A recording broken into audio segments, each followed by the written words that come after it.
once we move to the next. In the future, we know we're at end of life. Yeah, yeah.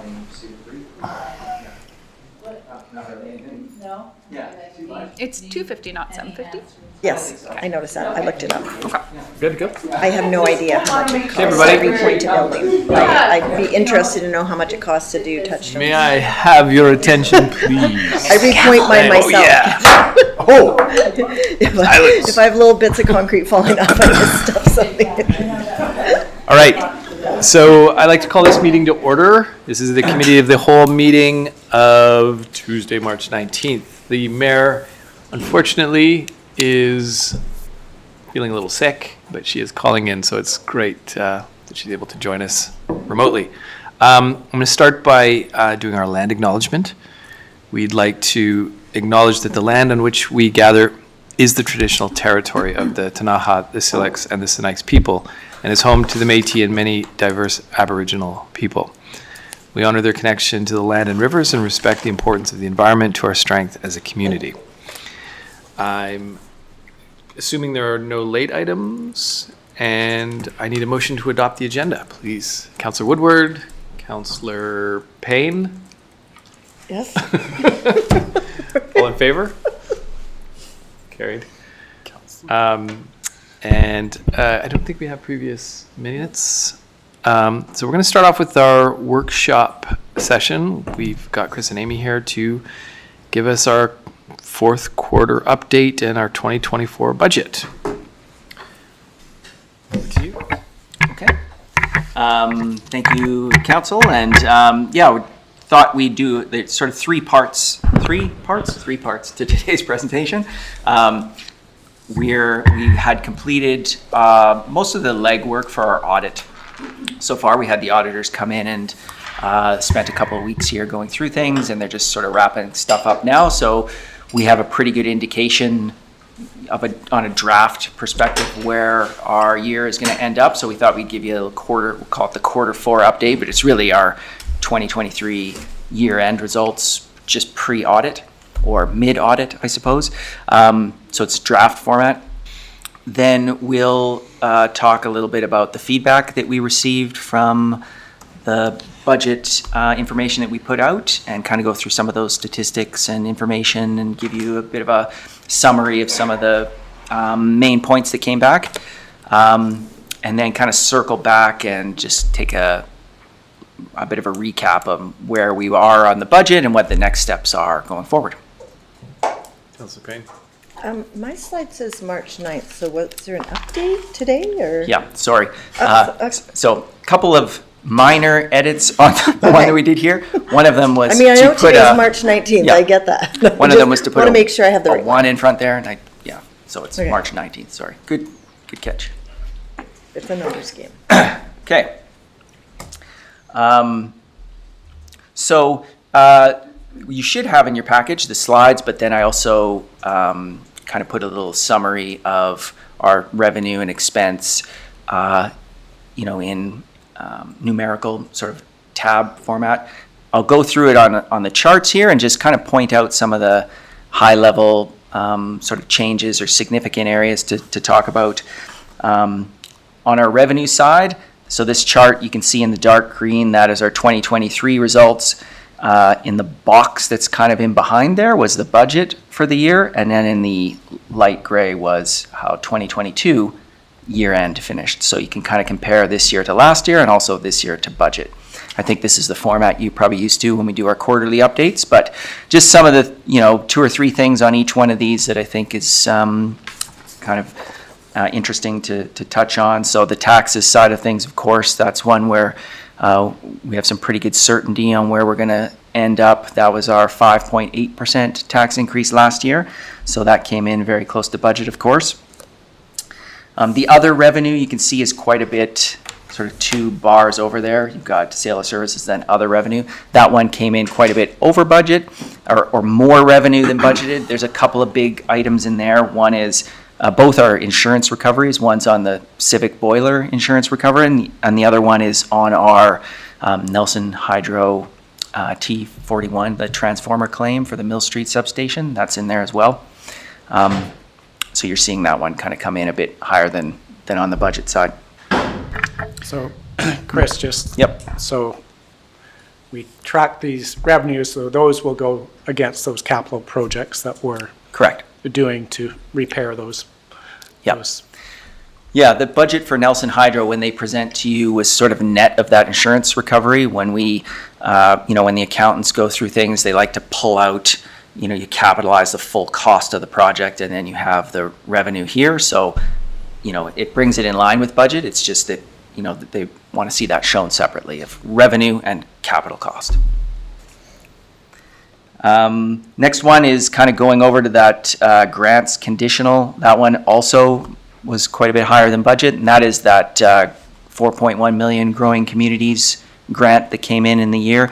The budget that we need to show on our financial statements is the original budget that was presented when the tax rates were determined. So any amendments you make after that, while it is the most up-to-date budget, is not the one you use for the financial statements. So we did do a budget amendment to show that, but this shows us having that much over budget. That's kind of it for the revenue side on this slide. There's a bit more on the next one here that there's a few. This one, we're showing, percentage of budget, so you can kind of compare. You'd expect, of course, at the end of the year to be at that 100% level. So you can kind of see the ones that are higher than 100% and under. Of course, kind of the big one here to look at is the investment income, and we've talked about that kind of throughout the year. That interest rates had gone up and kind of stayed up throughout the year there. Most of that investment income, as we mentioned, of course, goes into our capital reserves, which helps offset somewhat the inflation kind of impacts that we've seen, not to any degree that we're facing, but it does offset it a little bit. So that was helpful for those reserve balances. Councillor Payne. When you say yeah. most of it, are you talking 80%, 90%, ballpark? I'd say I think 1.6 million went to the capital reserves from the total of, I don't know, what was I don't have the number in front of me, but it was kind of in that 2.4 or something. 2.5, yeah. So 1.6, I think, went to capital reserves. Yeah. And it was a total of 2.5. 2.5, right? It was investment income. Yes. So that means there's 900,000. Yeah. That was not Yeah. anticipated. Well, that would have not gone directly into capital reserves. That would have been for, what we have in our bank balance or things that we use to fund kind of general operating. It wasn't allocated specifically to a water reserve or sewer reserve or hydro reserve or those pieces. So yeah, obviously, we didn't budget for those interest Right. increases and the, Well, I think, so when we budget interest income, right? So it's higher than we anticipated, but we also budget it between capital and operating. So, so that 900,000, some of that would have been budgeted, maybe the, whatever, 600 of the 900 or whatever would have been budgeted. Yes, that's right. 600 other 900. Yeah. Okay, thanks. Yeah, the other kind of interesting piece then is the Nelson Hydro, and I think on the very bottom line there, so that one's come in under budget, and that's really very dependent on seasonality and weather, and I think in the comments section there, I'd put a little piece on heating degree days. We had 3,157 heating degree days in 2023, and in 2022, it was 3,600, so quite a bit lower. I also think I saw some news come out that this was the warmest winter on record, I think, that they had since 1948, I think was. So things like that, it makes it, we base our forecast on historical. So when you have these very warm seasons and people aren't using their heat as much, then that has an impact on revenue. Now, what, unfortunately, you also anticipate, well, your power purchases are going to be lower, and it's true on the consumption side, but then you get, a cold snap in January that now our demand charges have gone up. So it makes it really challenging to budget revenue and expenses when, on one side you have higher cost of power purchases, but lower sales. Now, part of our BCUC last submission that we've done is to include those deferral accounts that we can then recapture that lost revenue in future years. So that's part of that application. Okay, kind of looking at the expense side of things, trending under budget on some of the things like general government. It's interesting, and I think I mentioned this before, you have transportation services is under budget by it's at 87% of budget, but then, we shifted over to parks and the cemetery earlier, so those ones are showing a little bit higher than budget. It's the same crews, they just shift from working in one area to working in another, depending on how the season goes. Water and sewer, water was slightly over budget, sewer under budget. That's kind of been a trend the last couple of years, so there might be some allocation we need to do there, or, I think we've talked about it before, do we just have these as one utility? If we've got crews kind of helping in both areas, or sort of managing the reserves as one kind of balance as well. On the Nelson Hydro side, as I mentioned before, with the power purchases and the demand charges being, higher than expected, we also had higher than expected regulatory expenses. Again, that'll be a piece that's part of the deferral account application as well. Those kind of the main parts on the expense side. Again, looking at it in this slightly different way as a percentage of budget. You can kind of see on the water and sewer, that's sort of consistent the last couple of years, that water's been over and sewer's been under. So between the two, I think it's pretty close to budget though.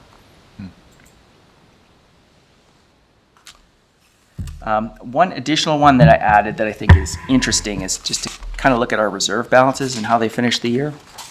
So on the accumulated surplus, we did add that new reserve this year, our financial stabilization reserve. So if you combine those two, our surplus balance went up by $322,000. We had anticipated drawing from surplus to be able to do some of the one-time projects. So, because of that investment income, we've actually been able to add a little bit to surplus. And I know in the 2024 budget, we're budgeting to pull from surplus again. So this helps to kind of smooth things between those 2 years.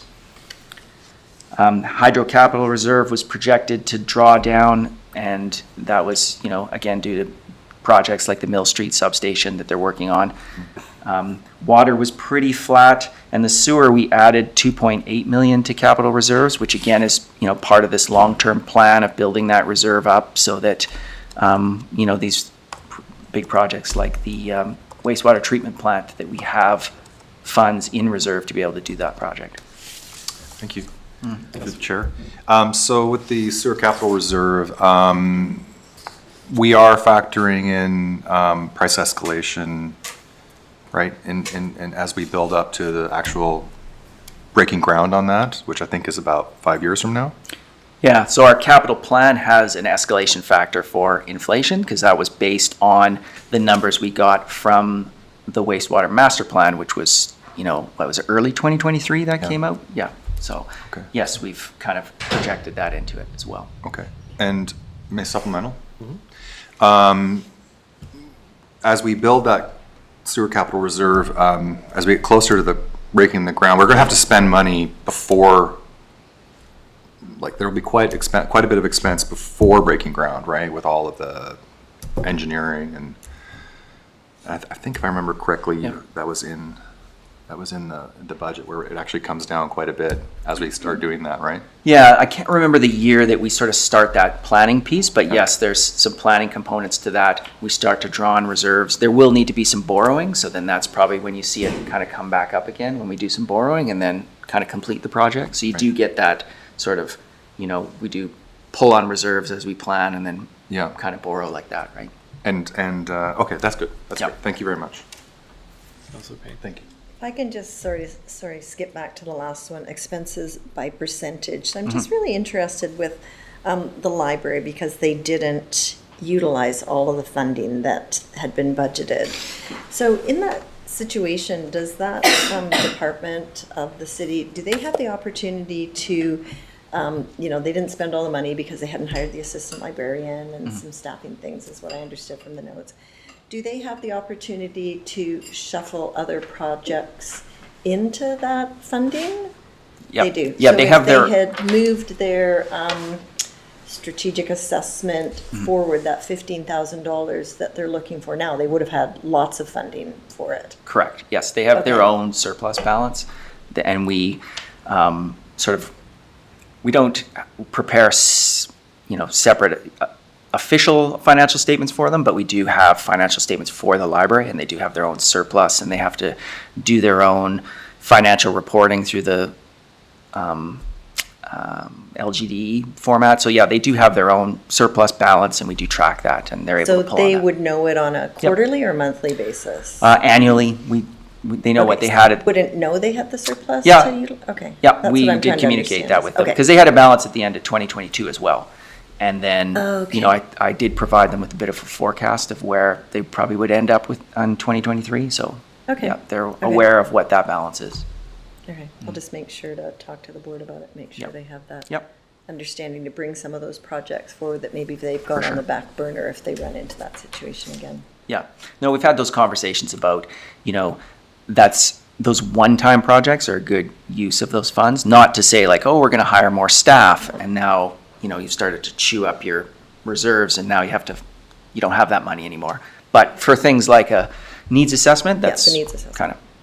Because good now use they of- had to put it onto this year's budget then. Yeah, or if the city didn't provide some funding, then they likely would have used surplus to fund that. That was kind of a backup plan for them. And does it ever go the other way? What happens if they spend more than they're supposed to? Then that would come from there, yes, from that same surplus. Okay, thank Yeah. you. Yeah, and then I guess last on the general reserves, that's everything else that's, your building reserve, equipment reserve, general capital reserves, our new growing communities fund, all of those pieces are in there. So that's increased by 1.8 million. Again, due in large part to getting that growing communities fund. And then, of course, we spend on capital projects as budgeted throughout the year. And the interest earned on the Growing Communities Fund needs to stay in that fund. So that just means when we determine what we're going to do with it, we have more money to do it. So That's right. that came at a good time. Yep. Okay. So Chris? Yeah. So the bottom line of the general operating, we did better than we planned overall, or where did we end up? Yeah, so I think we had budgeted to pull, like I say, 650,000 from surplus, and we ended up adding 322,000 to surplus. Again, investment income helped that quite a bit. There's, some on the operating side were under budget, like I mentioned, general government, transportation services. Some were slightly over, like protective services, parks. Like I mentioned, we shifted into parks. Overall, we were at 99%, which of expenses. So, which is the same as what we were last year. We seem to, come in pretty close to budget there. So 99%. And then again, the investment income was what helped us kind of add to that surplus balance.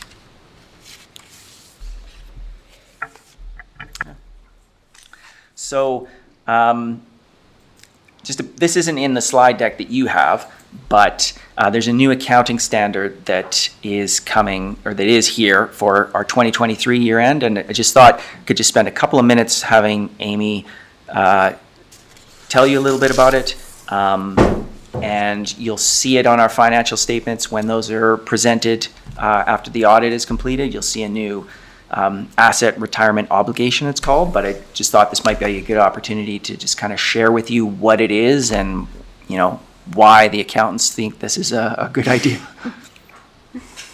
Perfect, thanks, Chris. So asset retirement obligations, also often referred to as AROs, will be required for all entities reporting under the public sector accounting standards, including all municipalities. So what is an ARO? An ARO exists when an asset has a legal obligation associated with the retirement of that asset.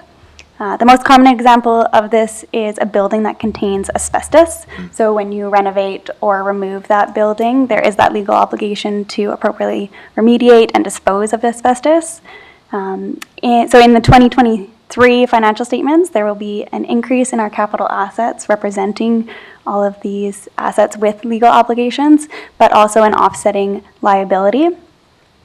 So each year, the asset will be amortized over the remaining useful life of that asset, and an accretion expense will occur to reflect the annual changes to that liability resulting from the passage of time or inflation. Note that these accounting standards do not impact our reserves and don't typically replace anything in our budget, so the city will still need to have reserve balances to pay for these future obligations. So why are we recording these in the financial statements? One, it provides a better understanding of the full cost of tangible assets when you acquire them or develop them, and it also identifies the future cash flows required to meet future obligations. It improves consistency in accounting for all of these obligations, and it also aligns accounting standards with other environmental, sustainable, and governance reporting. Exciting stuff. So clarification, this is the provincial government, Canadian. or is it federal? Yeah, it's the all across the country. Yeah, so it's the Public Sector Accounting Board or Public Sector Accounting Standards. So all entities public sector entities have to follow this new standard starting this year. And that is, can you just give me why this wasn't, what was missing before and why was this inserted now? So you maybe give an example if you have one. Well, I understand the asbestos building, I get Yeah. that, but I'm just wondering So why. just maybe kind of, we have a building on our books for $2 million, and what does that building look like with this requirement?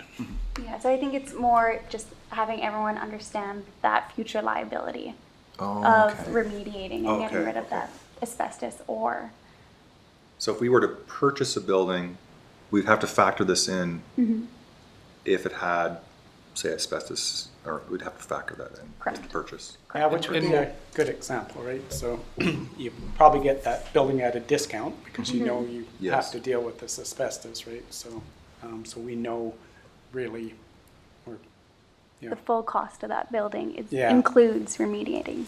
So you buy a building for $2 million and it has asbestos. Maybe you only paid 1.8 for that because the extra 200 was because knowing that there's a $200,000 liability in there that you're going to have to remediate that asbestos at the end of that.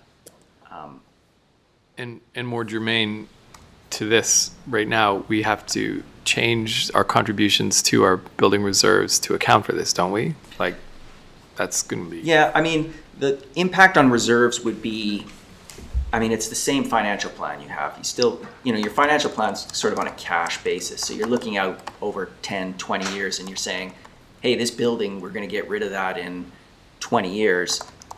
We recognize that, we're going to have to do some remediation. So that's in the financial plan. So that would be there anyway. It's just that it doesn't get reflected in your financial statements. So this is a way to kind of put it front and center on financial statements as well and just kind of keep it part of that conversation, that it's not hidden anywhere and it's not shown anywhere. It's reflected in those statements as well. So we're going to have a number on our balance sheet that says we have this liability of $4 million to remediate a bunch of these properties. Landfills must be the huge one. Yeah, so we have if you had a landfill, like a regional district operates the landfill here, but for us, it was mostly the asbestos in buildings. And the asbestos in our pipes. Thank you. All right, so now, Non-accountants, then it'll be way easier to read the financial statements. Yeah, now you have an accretion expense on there too. Accretion. Goodness gracious. so now we're going to switch over to the budget side, and we'll start with some of the feedback we received, and then Chris will touch on the financial plan. So how did we get here? We started the budget process way back in September with hydro presentations. We went into water and wastewater, then moved on to resource recovery, into the general operating and capital budget. We sent out the draft budget and proposed tax rates early February with the water and sewer bills. Received quite a bit of feedback, and here we are today presenting that feedback. So that we can approve and adopt a financial plan and tax rate bylaws by May 15th. So in February, we sent out 4,500 water sewer bills with a flyer for the budget documents. That website gained 547 views from 331 users. So some people visited it more than once. The PDF document was downloaded 207 times, and we received 60 email responses, representing roughly 1.3% of households that received water and wastewater bills. Sorry, so it was downloaded 207 times, but only 60% responded, or 60 emails. 60, right, so 207, so that's interesting. Okay, thank you. Just wanted to clarify. So staff analyzed and reviewed the email responses, which highlighted some of these common themes and topics that I'll be going over. So 8 responses shared their concerns over environmental issues related to wildfire risk, wildlife attractants, and or climate change. And at the bottom of the slide, we've shared a quote from one resident that we felt represented some of the sentiment that felt on this topic.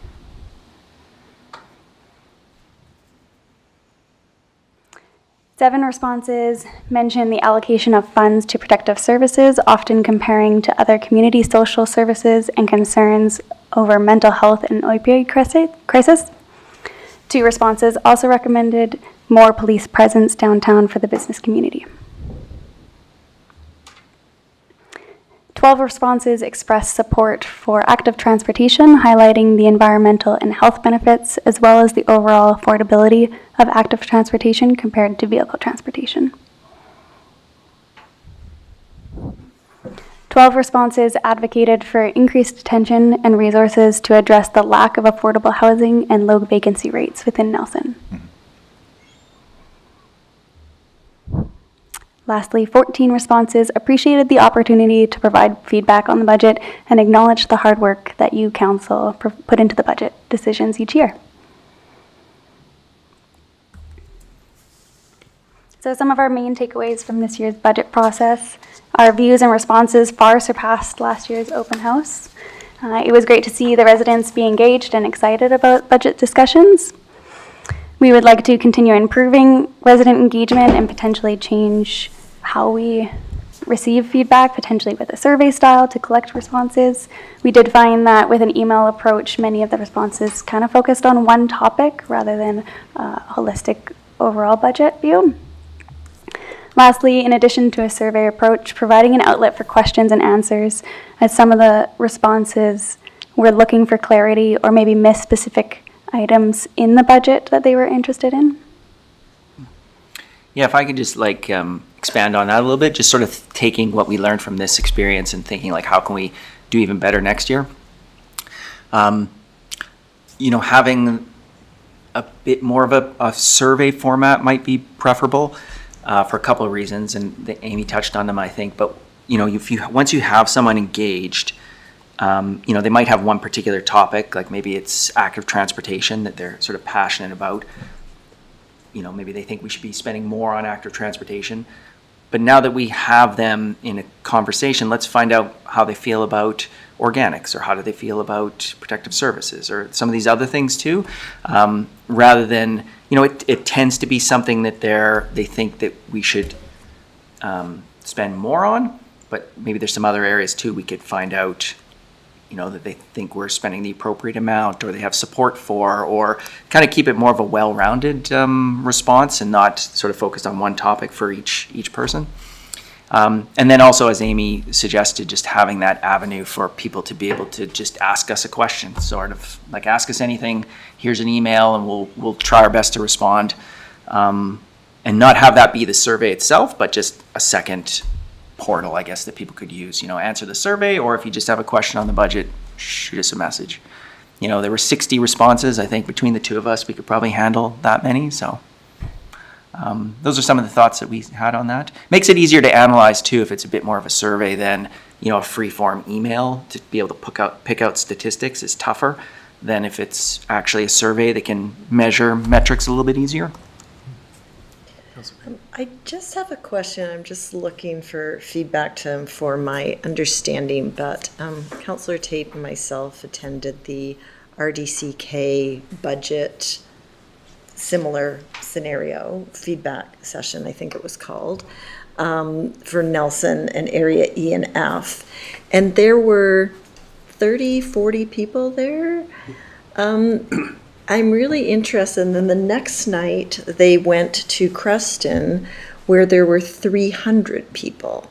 So I am curious why we don't engender that level of excitement and engagement. Do we just not have anything super contentious to talk about? Like everybody's getting their garbage picked up and their street plowed? Or I'm not saying that we want people, picketing or, but I just thought it was really interesting because then I heard later from an area director that that's less than the number that they normally get who was in attendance that night. Well, I'd heard differently Not Creston, from ours. Yev there, who Yeah. would have done the Yep. CFO there. Normally they get one or two when they go Oh, and do really? those. And so, Oh. if we put a flyer out that said it was a 5.3% tax increase, if we had said it's a 12% tax increase, we'd Okay. probably get more than 60 responses. Okay, well, maybe we It should would be try my that. thinking on that. Mayor, go ahead. Yeah, I just want to say that in all of the years, I'm sorry I missed this when I was going to call in to listen. I was in Victoria. Is that I've never seen more than maybe 2 or 3 people ever come to the EF and Nelson presentation. And usually what happens is that there's perhaps 10 staff in the room and 2 people that are actually paying the tax bill, shall we say. Okay, I was misinformed then. My apologies. Yeah, I could say, having sat at the budget session for the RD when it was being reviewed, there was also a big audience there, but it was organized. It was part of I'd say all of the people there were there as a part of an organized sort of group. Okay. And I know that they were then going to build on that. There were certainly certain topics that were brought forward significantly, and I don't think a lot of them were from Nelson, actually. It was more from the areas. But yeah, it was just interesting. That was my first exposure to it, so that's why I wanted to ask the question. Thank you for sharing that information. Yeah, and I would concur with your first comment on, generally people show up if they're upset about something, people that feel that we're kind of generally going in the right direction and, tax rates, utility fees, et cetera, are reasonable. The projects we're investing in make sense. We tend not to hear from these, and I think even in the feedback we got here, it tends to be people that are concerned about certain things as opposed to a bunch of feedback from people going, everything's in the right direction. And I agree with Chris and Amy, maybe our survey asking people, how do you feel about our parks? Are they, how do you feel about, how we're doing with our utilities? How do you feel about some of these things do they feel we're going in the right direction? And, if not, kind of what's your feedback? I think just a bit of context. It was interesting. I was, I just paid my private snow plowing bill, which for one, I think maybe they did it twice for 4 residents was $240 or something. And I thought, well, that's reasonable. But if you look at how much it costs a resident in Nelson for all year, and they don't sand my road, by the way, it's, I'd say $110 a year for all snow plowing all year round, and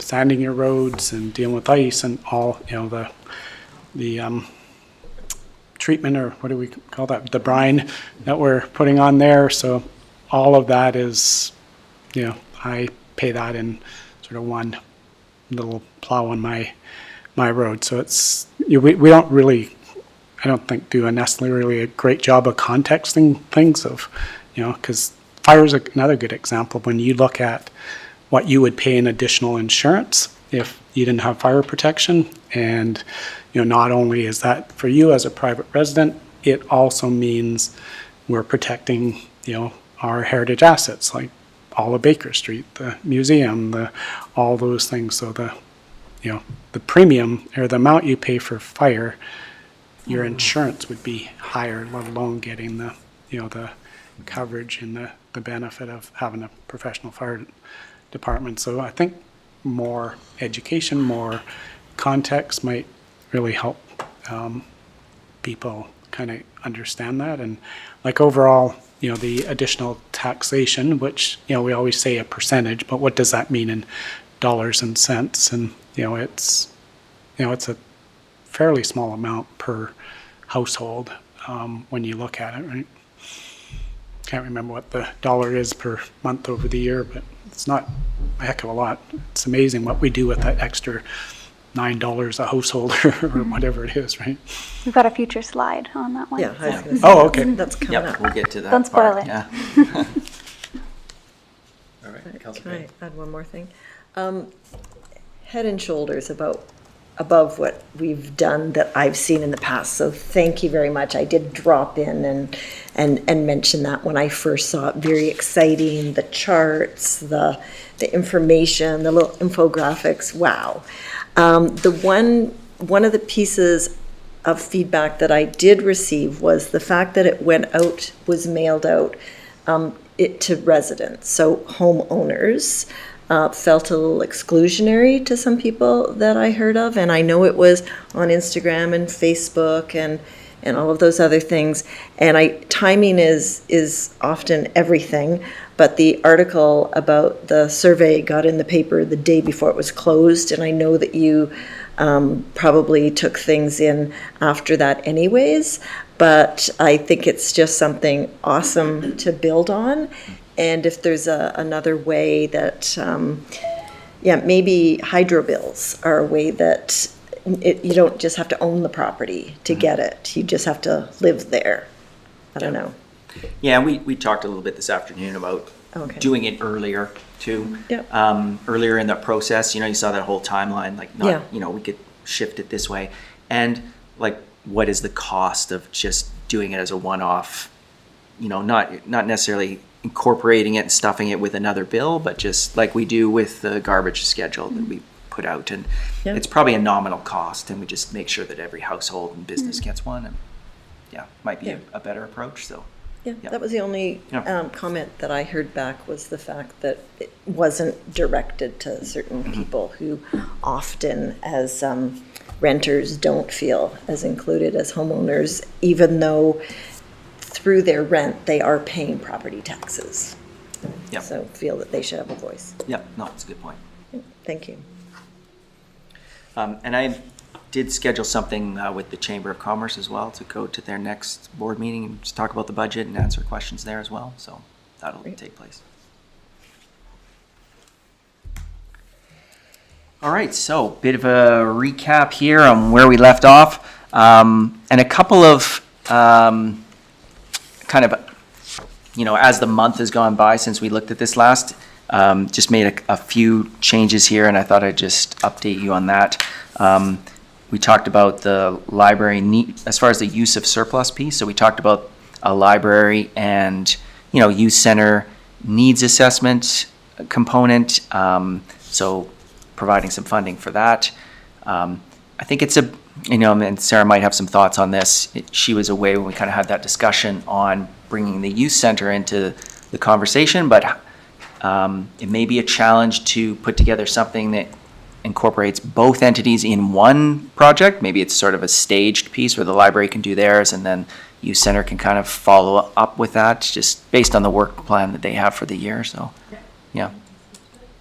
Yeah, sure. You got some thoughts? Yeah, sorry. Very confusing. Yeah, sorry. Oh, no, that's To okay. have it No. together. So, pardon me? To have it together. To have it together because Yeah. they're two very different organizations and departments of the city. The library has a very tight timeline. They anticipate starting in May, and this would be the first time that the youth center has even heard of it. That's one thing. And the library is very focused on what they need, whereas the youth center hasn't even had a chance to think about, like, what research do we need to do? What do we need to provide to a consultant? So there's some timing things in there, and I just think they're very different. So maybe we would see something later in the year for the youth center, and it definitely would not be combined with the library. Thanks. Yeah. I was trying to get my head around it. I was just having a hard time understanding where they connected. Thank you. Didn't think so either, but maybe I was missing something. So then the other piece in the surplus component, we also talked about at the last meeting, some additional funding for legal expenses. So just making sure we have some funds there just to support any of those. These would just be those one-time things that we're looking at. We also had in our 2022 budget some one-time funding for police overtime. That's kind of a tough year. I'd like to keep that for 2023 as we, in anticipation of them building up to having that, extra officers later in the year. And then I think in future budgets, we need to start working in a base level of sort of what that expected overtime budget is. It's going to be very challenging to get to zero in any one year. There's always some things that come up. So kind of looking at, what's kind of that base level and having some sort of ongoing piece in the budget for that. So that's not something we have in the 2024, but I'd like to kind of work towards that and working that into their protective services budget. On the capital side, there's just Is that oh yeah, Councilor Payne? sure. So, sorry, I think I'm not following Yep. this. So, use of surplus, we presented before that it was going to be 277,000. Right. And now we have 452,000 of surplus. Yep. And the amounts below, but they're not adding up to 452,000. So those are different things. Okay. So now it's looking Now at the you're moving capital. on to a different thing. Thank you. Yeah, and I'll talk about each one of these So you just things. mentioned the things, they're Yes. not listed up. Right. Thank you. Yeah, so then on the capital side, I had 75,000 in the 2022 budget to do the facilities rooftop units. We didn't do that project, and so I didn't carry it forward to 2023, so I'd just like to carry that forward to 2023. So in the original 2023 budget, there was nothing there. Now we've got that carry forward that I'm putting in there. These are just some things, when you see the final budget that are different from that last one that you saw. Sorry, yes, I'm still thinking about the year end, sorry about that. Yeah. We got to deal with 2 years at once here. Yes, there's in the 2023 budget, and I'd want to carry it forward to 2024. Similar with the sewage treatment plant capital, that's something we added to the wastewater budget to do a similar thing down at the sewage treatment plant. They're dealing with same on the wastewater budget. They're dealing with some repairs now on the force main that they didn't have significant or sufficient budget to do. So we want to add 50,000 to that to one of the things about doing the budget at this point in the year, we already know January, February, March, we can see what's been happening here. And they've done those repairs. So adding 50,000 to their operating expense will help them stay on budget for the rest of the year. This next one is related to the four-way stop that Highways did. So it's something that should have been in the 2023 budget. We had an agreement with them that we would, in a verbal agreement anyway, that we would fund I don't know if you know the SONEM it's called, which is, it allows the emergency vehicles when they go through to automatically change that light to green when they go through. So that was something that we had committed to helping fund when they did that. It didn't make it into the 2023 capital plan. So, it's here in 2024, was missed last year, but we'd like to put that in this year so we can do the contribution that we'd agreed to do for part of that project. And then the last piece is the Hall Street Pier. I had just forecast what I thought the December billing was going to be. Now we have the actual billing, so it was a little bit less than I expected. So I'm just shifting that over to 2024. No change in the overall budget. Just now I know what December was, so I'm just moving that over to 2024. Okay. And Chris, on the Yep. capital side, the amount in those reserves would have, we just wouldn't have drawn them down, so we're not changing what we expected to Correct. spend out of those reserves. This is just a timing thing. Between the 2 years, yes. Yep. Just a bit of a recap on, our budget and the sources of revenue. This is what went out to the public too when we had the asking for feedback. As you can recall, about half of our revenue comes from taxes. The rest come from other things, like rental income and parking revenues, which go all into our capital reserves, operating grants, things like that. A bit of a breakdown on the expense side as well. I think you're probably used to seeing this kind of chart, but showing, where does your tax dollar go? This kind of gives you an idea. 14% of this is going into our reserves, again, to help pay for these capital projects and, the ongoing upkeep and replacement of our assets. Again, this is general operating. Yes. the total Yep, budget. correct. Yep. Councillor Green.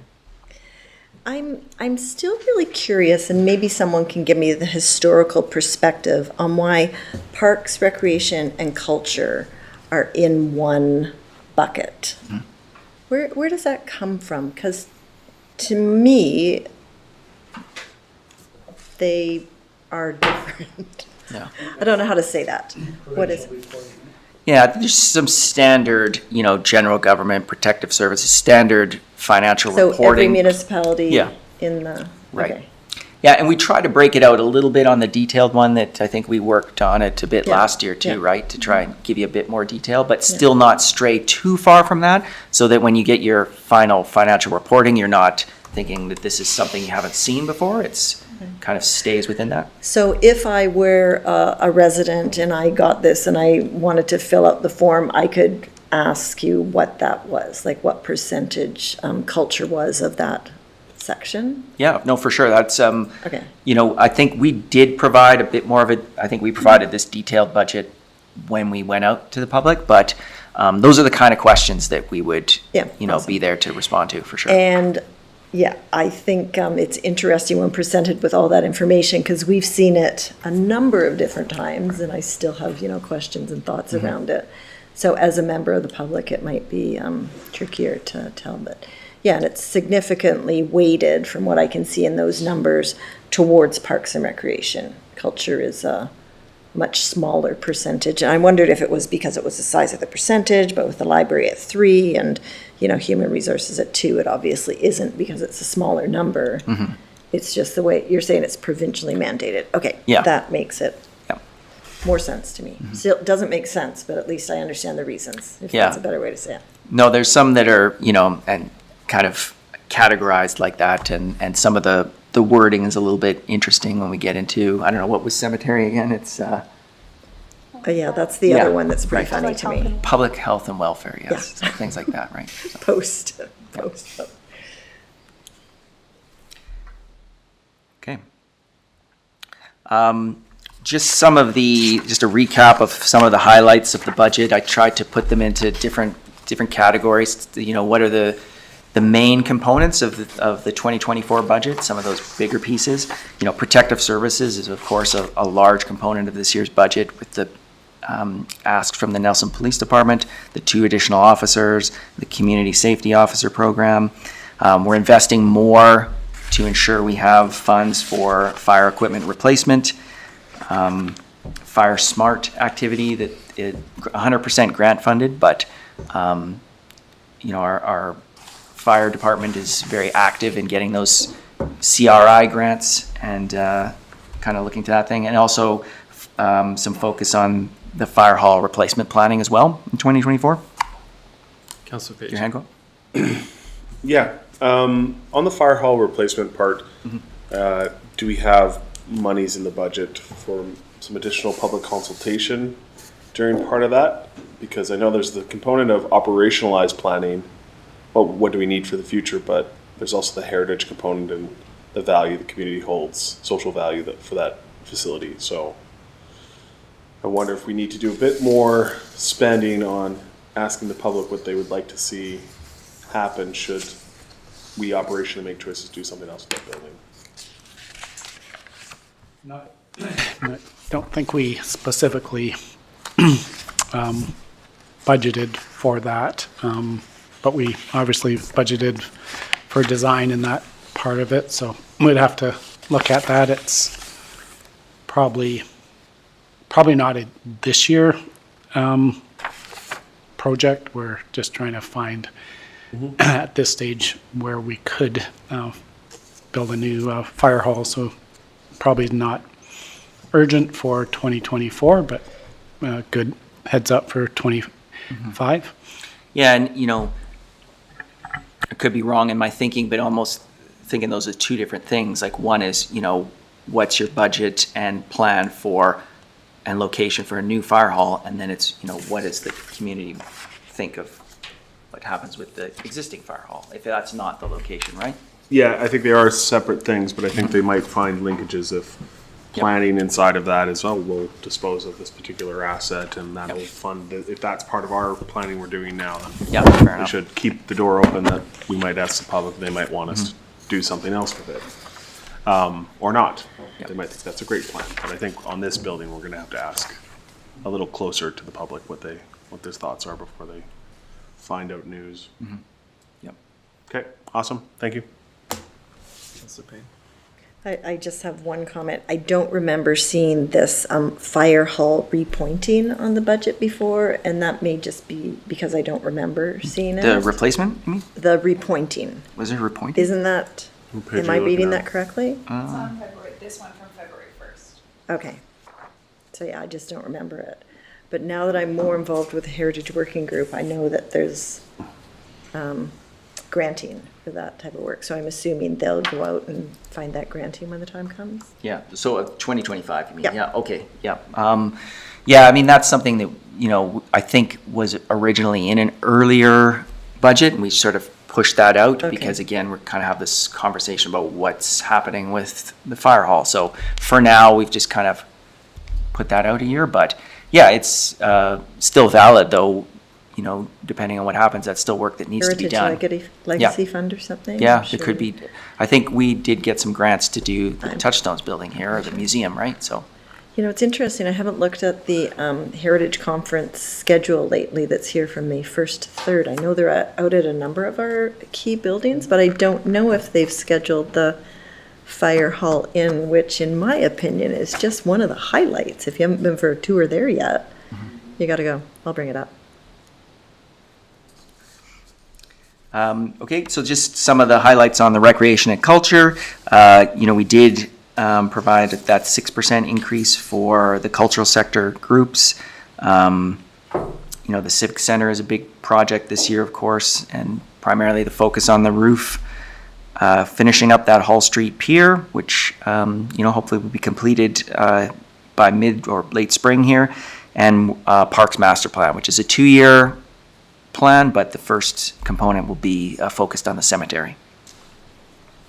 So just for clarification, so when you say increased funding for the cultural sector, you're talking about that inflationary increase?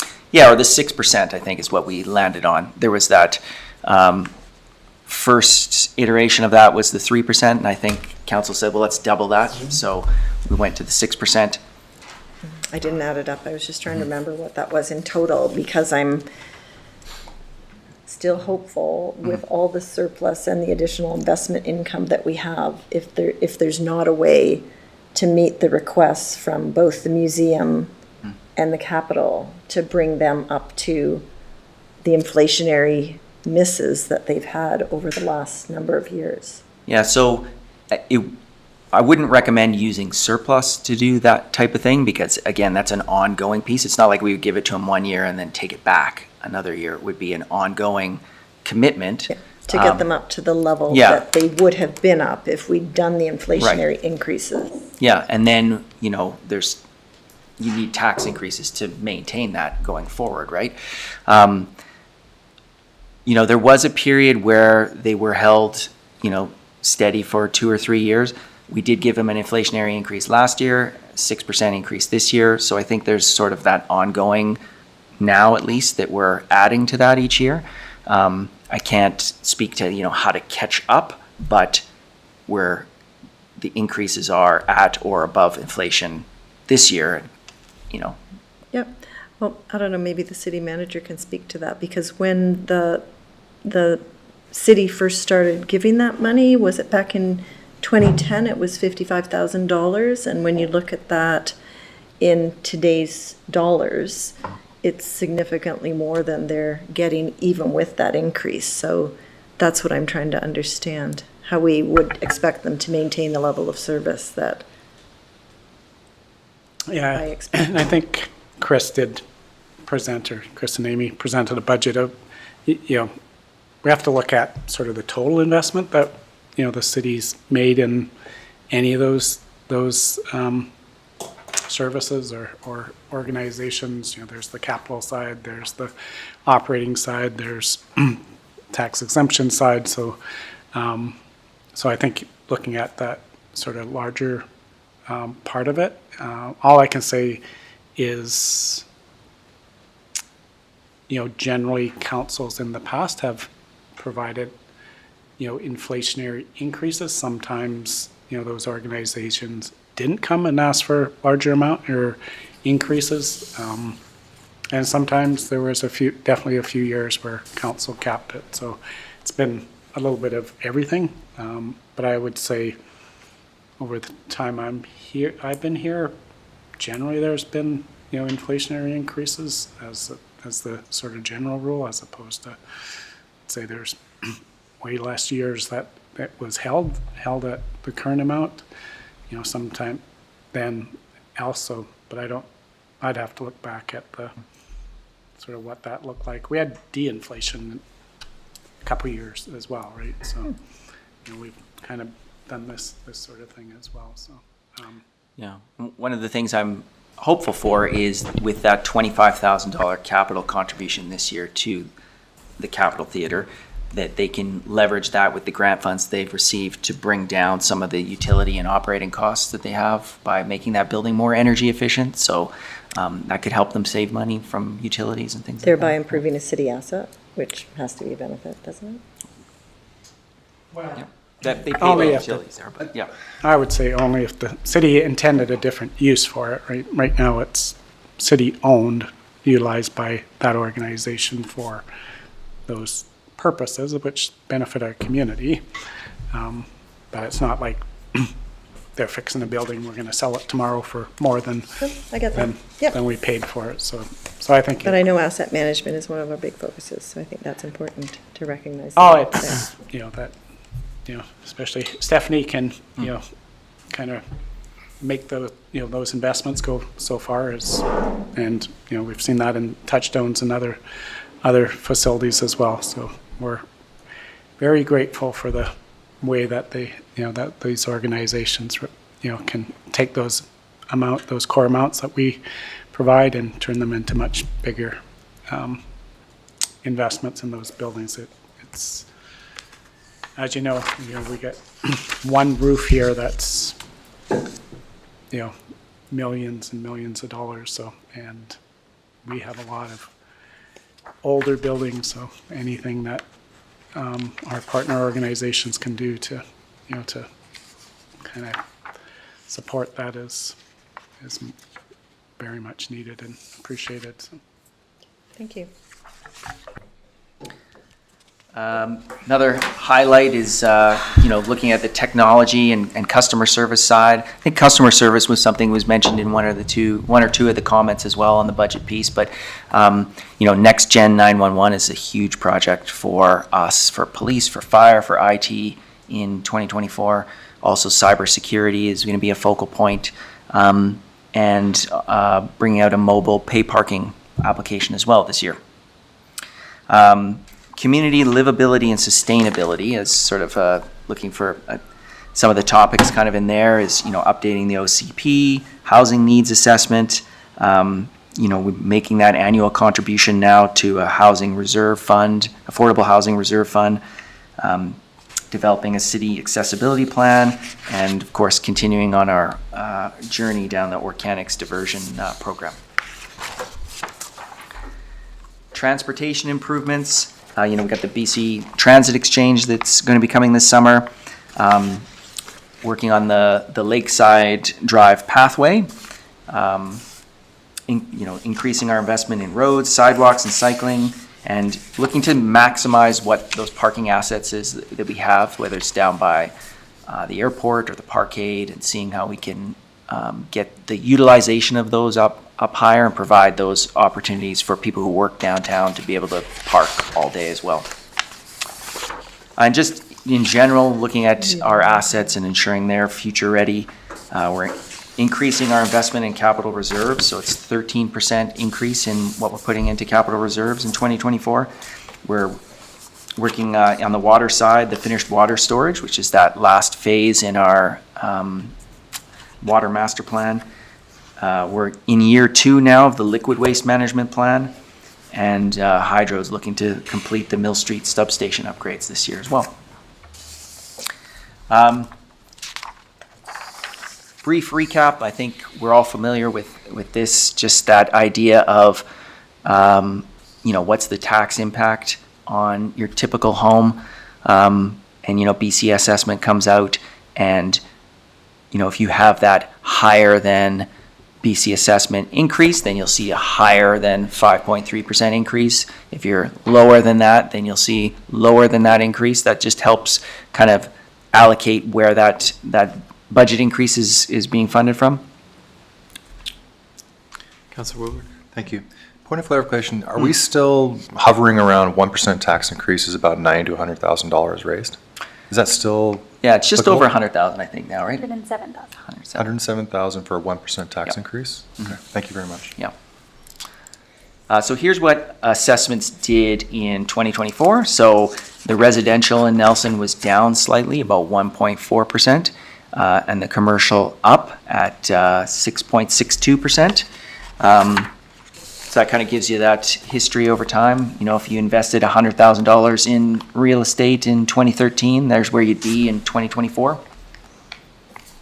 So again, kind of going back to the slide before that, if your property increase was less than minus 1.4%, then you'll see a lower than average tax increase, and higher than 1.4%, then you'll see higher than average tax increase. So what does that mean for your average home? So last year that average home was $674,000. This year it's $665,000. So that's that 1.4% decrease. Your property taxes would increase by $103. So that's that $8.58 a month. That's 5.3%. You remember that water rates for residential went up 2.5%, sewer by 2%, and the resource recovery rates went up by that $25. So the overall increase is $152 or $12.66 a month, which is a 4.8% overall increase for that average residential home. On the commercial side, it's slightly less than that. They don't have a resource recovery fee on there, but they have the property tax, which is that same percentage, the water and sewer. So overall, they're looking at a $441 increase. This is if you have a, we typically use $1 million restaurant as a, kind of your sample property, but it's a $441 increase, and that's a 4.27% increase over last year. And Chris, just as a reminder, this is from the city of Nelson. There's the regional district will tax you. There's hospital taxes, there's property taxes, so we're one part of that tax bill. Yeah, we make up roughly half of the tax bill that folks get. So the other portion, the two biggest ones, are from the regional district and from school tax from the province. So we don't know what the school tax components are. We did have the regional district presentation. I think we saw, was it last week, was an 8.6% increase, I think, for, I think it'll be lower on the residential side and higher on the commercial side, just based on what you've seen on this chart on what happened to assessed values. So more weighting gets shifted onto the commercial side and less on the residential.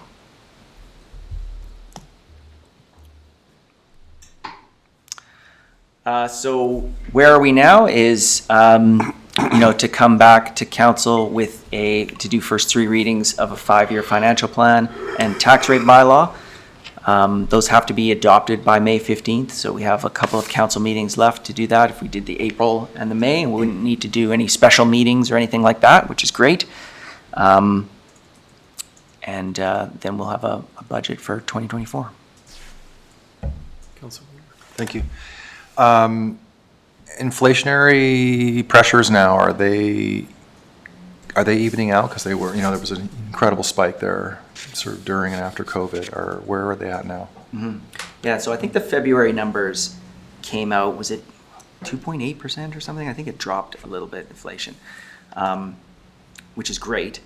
They could tip up or down, and it's hard to say when interest rates would start to come down, because that's a big component for folks as well, is interest rates and what prices are still going up at the grocery stores. So folks are still seeing that.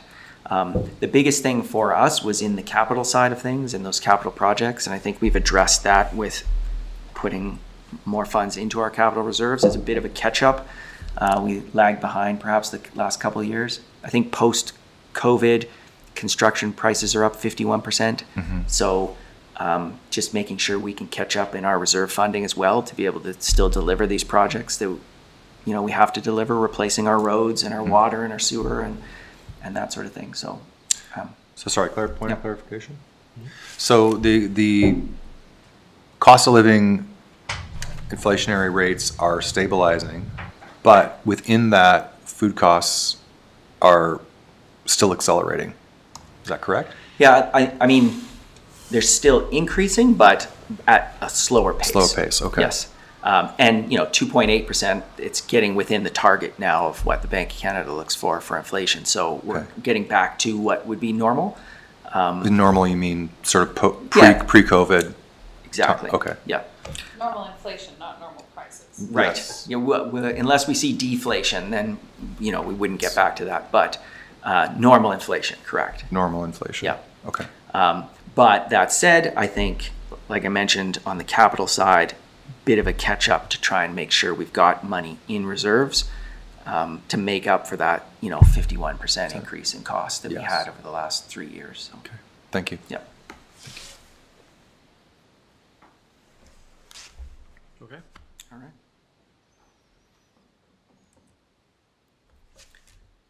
right. We always have this slide at the end, but I don't know why. I have a question. Well, thank you. Thank you, too. That was great, informative. And I think you've heard from us as much as you need for the direction. I have some questions maybe to be answered. I guess we'll wrap it up. We'll recess this part of the meeting. We could, and since we have you both here, we could go back if you would like. In camera. So we can recess and then just go back in. Yep. Let's do that. Okay. So do I need a motion to recess? Woodward, Payne? All in favor? Carried. So, Mimi has to start the part. Mimi, we're going going in into camera. camera now. What? We are going in camera now. Oh, you're gonna take my picture, are you? Yeah, that's right.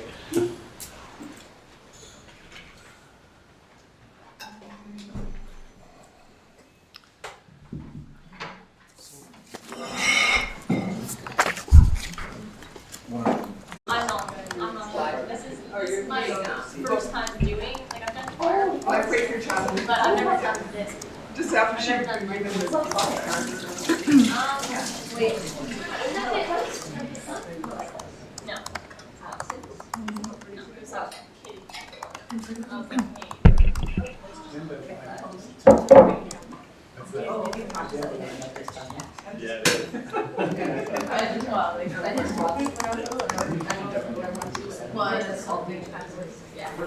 I can't get back on. Oh, wait a minute. Here it is.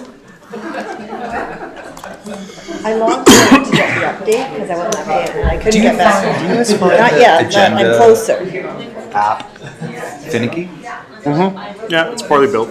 Because I find like I try to get on, I have to get out, get on, get out. It's crap. Okay, It's a crap app. it's just poorly constructed. But we haven't seen lots of updates. We haven't seen any It's changes. a crap app. Are you talking about Civic Web? Describe or whatever, or whatever, gender part. Yeah, no, I thought, oh, if it's updated, I'll just go out and, come back in because having it's an issues update. Cal And then I when got he out was and on. I was like, I am They're not out. fixing problems. I am- Not a- Yeah, it's not sending me the email. Are you? Because I never keep my password and there's nowhere to save it on here. Like every other device I have, I just use my fingerprint. The app. Yeah, I prefer that's Yeah, I use the website. I gave up on the iPad within like 2 months. I was like, I can't type, and you sometimes have to reach, and I prefer the mouse. And Is that your work computer? So you're used to it. I like it with the keyboard. I didn't use it until I got the keyboard for it.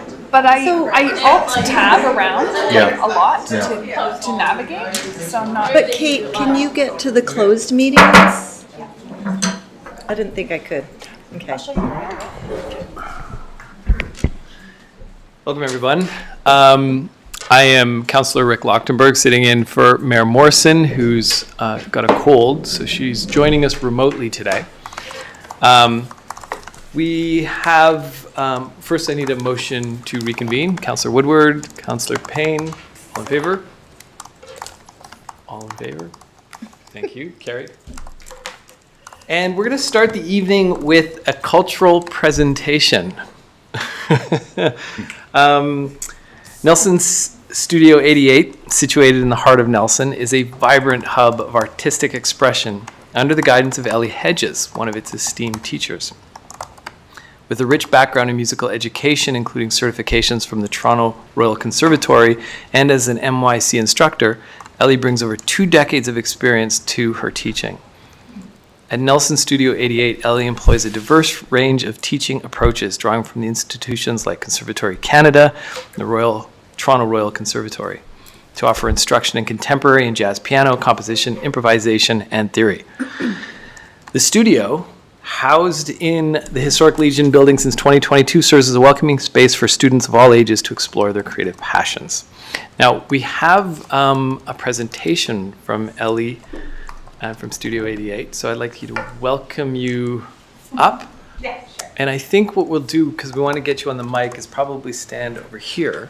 Okay. And then, I think the mics are actually ready to go. My voice is really loud, so you probably We want to pick it up for the for the audio. for the yeah. video. Okay. So, hi. Is that good? I'm right here. Yeah. Place. Okay. My name's Ellie Hedges. Thank you for the intro. So I've been here. I was born and raised in Nelson, so it's definitely like the heart of where I live and where I grew up and where I'm raising my family. And so we just put 2 videos up for you guys. One is our why. And so my brother actually owns the Legion building and owned Traction on Demand. And then he sold it. And in the middle of COVID, he phoned me up and he said, what should I do? What does the community need? And jokingly, when he bought the building and we walked through, I was like, I'm not sure what you're doing. And he goes, I'm going to bring tech back to Nelson. And I laughed. And I said, Nelson doesn't need that. And he's a music and art school. And he goes, looks at me and he goes, we're not doing that. And so off he went. And then in the deep, dark thick of COVID and teaching 40 hours a week online, he phoned me one day and he said, well, let's do something together. I'm done the building. I'm so excited to present it to Nelson. Nobody can come in and see what we've been up to. Let's work on a project. So as a creative, I think out loud and I brainstorm out loud. And so I was like, we should do a music video and it should be all through the building instead of having a boring tech talking head that nobody really cares. Let's like present what we're all about and why it's so important that we give back to our community, because that's really, all of us were raised here. So Nelson has a special place for all of us. And he said, that's a great idea. Go do that. And so I got off the phone and my husband at that point said, what are you doing? I said, a music video. And he had said, you do that? No. And he goes, okay, you have time? No. No. And you gonna get paid? No. And so about a week later he phoned and he said, okay, so where is it? We need to like wrap it up. I said, well, the students have to learn the piece and then we have to figure it out. And he said, well, I can hire a videographer, whoever you want. So Jeremy Grant, I taught his kids for years. So I phoned Jeremy up, and because he was grounded as well, and said, what do you think about this project? And Jerry said, I'm in. And so I was sitting around the breakfast table with my kids, and Bob Marley's song came on, One Love. And it was one love, one heart, let's get together and we'll be okay. And that was when everybody, there was so much hate. There was so much like animosity between so many decisions of what people were choosing to do. And I looked at my kids and I said, that's it. Okay, we're done. Well, as a music teacher, the first thing you should do is look at the score. Ellie doesn't do that. Ellie falls in love with ideas and I just go. And I jump in like a big belly flop, cannonball, epic splash. And so we did One Love. And Jared, the day of it, we got all the kids to learn literally like 8 notes because we only had a week in tech time to turn it around. And Jared looked at me and he goes, I know nothing about music. And I said to him, well, that's fine. I have no idea what you do. So together we'll be fine. And just in brainstorming, Jeremy said, do you mind if I ask the kids questions? And I said, no, like questions about family and community and what Nelson means to you. And so, do we have the first video, the One Love? I'm putting you on the spot. I know. So the first one, I've left it. It was initially sponsored by Traction. So Traction and sponsored us to do all of this. So we finished the video, which will, maybe? No. I can give you a minute. And so, yeah, so we finished the video, gave it to the tech company, and then more COVID, more forest fires, and we canceled the grand opening about 4 times. So the kids grew from like this height to like this height. And they were like, when are we gonna see the video? And I said, oh, soon. And then Greg, my brother who owns the building, got an offer that he couldn't refuse for Traction, and he sold the company. And so the way I discovered it was then the video went off online. And I was like, wait a second. Where's our grand opening? And so then we circled back around. And in March, Greg said, I really still want something for our community. And jokingly, I said, well, if you listened to me in the first place, it should have always been a music and art school. And so then Greg said again, go do it. So this is our why. This is, the kids did it for us.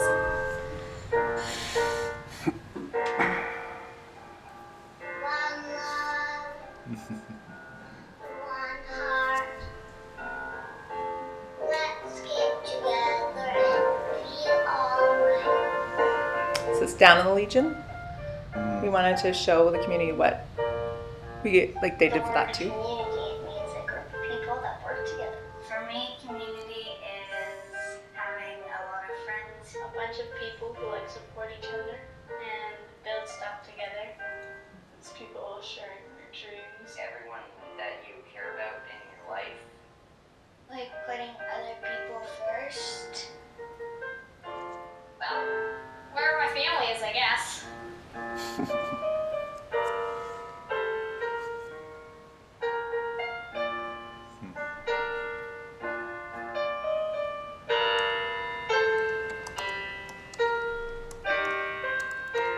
It's important to work together because it makes things easier. You can always make better things happen with more people and more ideas. It helps everyone grow and for great stuff to happen and be built. Having more than one mind working on something is always better because people push each other to achieve greater things.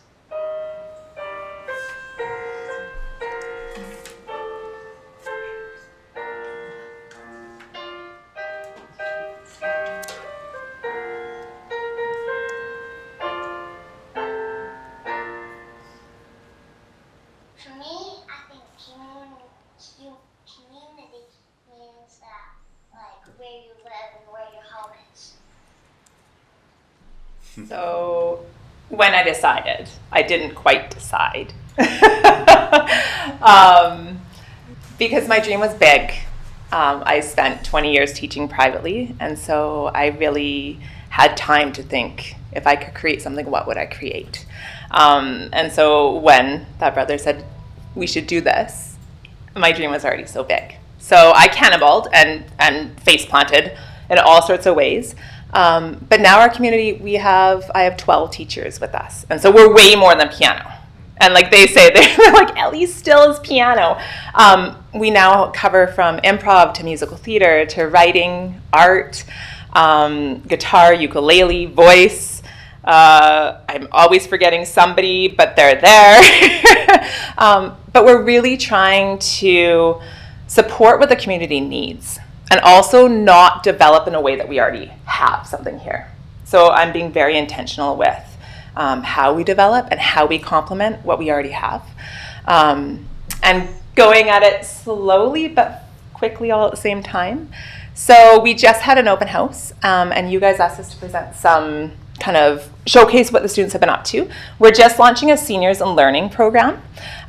We called it Youthful Seniors in Learning, because it's also, we have so many wonderful seniors that are kind of one-on-one, and our big why is to connect everybody. I think that's a magic in itself that I've discovered when we're sitting in the waiting room and there's the Littles of Glee Club with our writers and the artists and the piano. Everybody is so different in their disciplines.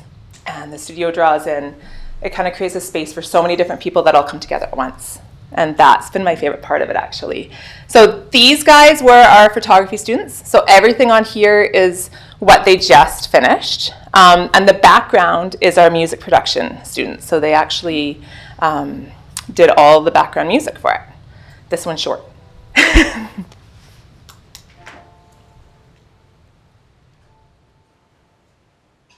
These students are from 8 to 13.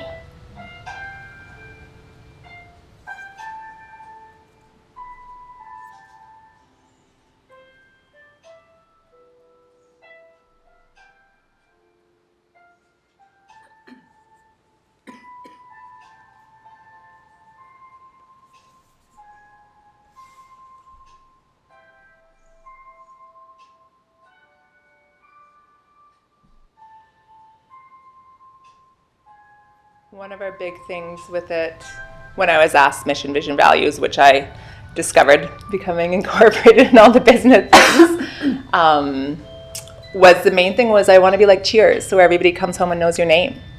And then, of course, my husband said, well, that can't be your actually mission, vision, values. That's a pub. And I said, I know, but that's what I want it to be like. And it's already happening, where the students come up multiple times in the day and they literally just come up and they check in. They say, hey, I'm going for a piece of pizza down at Thor's, be back in 20, and they come for another class. And so it's really neat, even though it's not Cheers. It's almost even better because they all get to know each other and our teachers get to know all of the students, whether we teach them or not. We make a really big effort to make sure we get to know everybody in the studio so that we can kind of become that community support, because we know it takes a village. And so that's what we really want to be. This one's unreal. Do you guys, I spy the camera? Like, it blew me away when I was making the slideshow, because I don't get to see everybody's work all the time. And then there's one in here that's the sky and the reflection of a puddle. This. Like, it's unbelievable where like, that creativity comes from. My music brain would not find that. But I've sucked up enough time. I brought in 2 singers. I brought in one that's familiar to a lot of you guys. Grace is going to come sing first for us. And then Kira will sing next.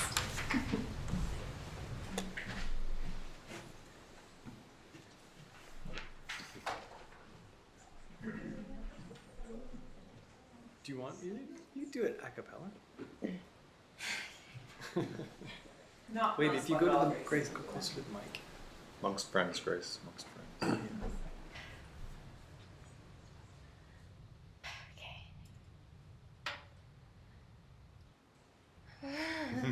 You got this.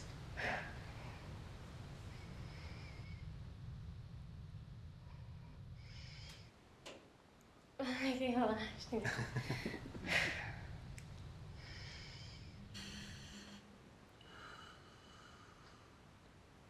There's a house we can build. Every room inside is filled with things from far away.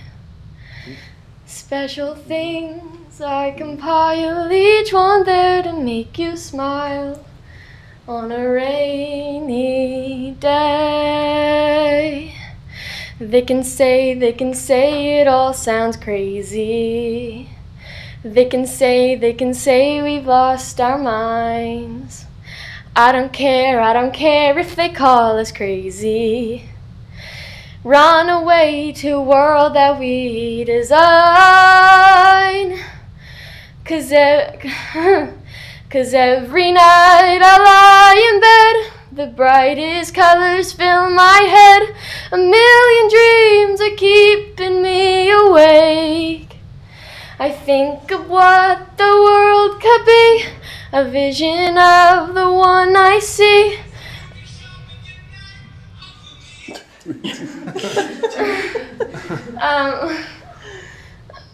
Where was I? A vision of the world I see. A vision of the one I see. A million dreams is all it's gonna take. A million dreams for the world we're gonna make.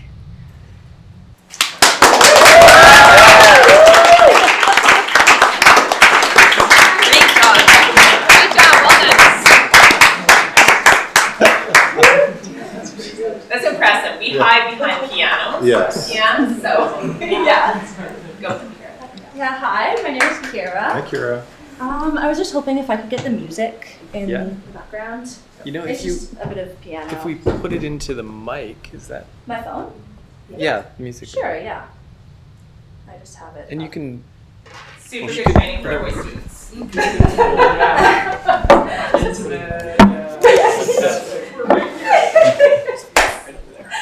Okay. Gold stars.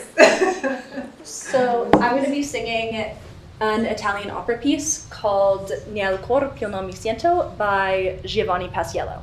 Nice. I'm just going to start the music. Might have to adjust it.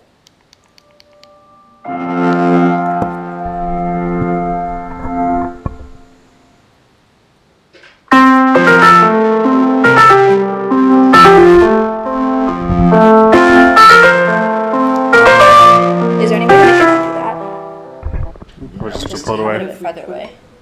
on the clock. Okay.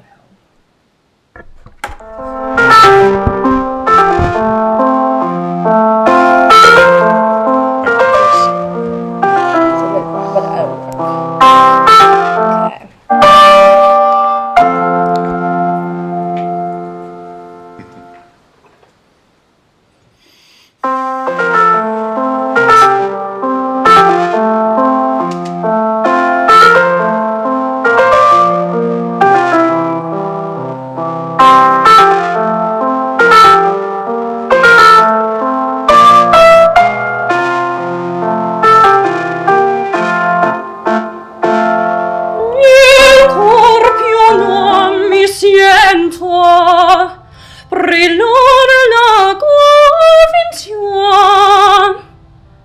cagión del mio tormento. Amor, si colpa tu, mi pizzichi, mi stuzzichi, mi pungichi, mi mastichi, che cos'è questo in me? Pizza, pizza, pizza, amore un certo che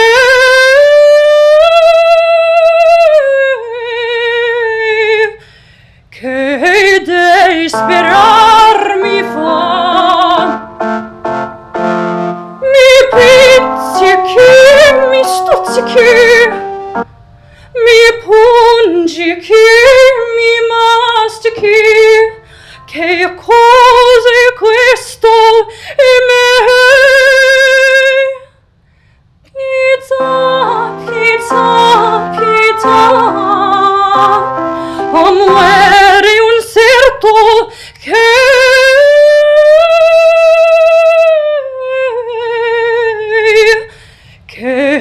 devi sperar mi fa.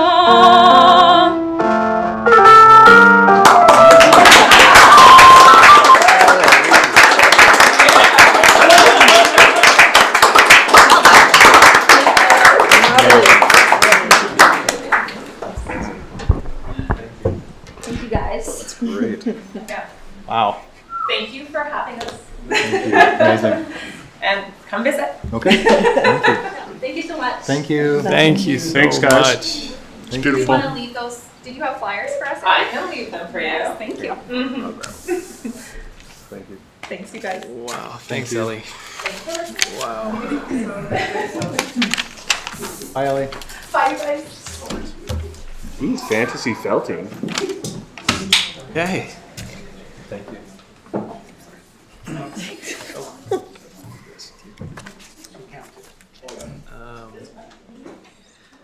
Okay.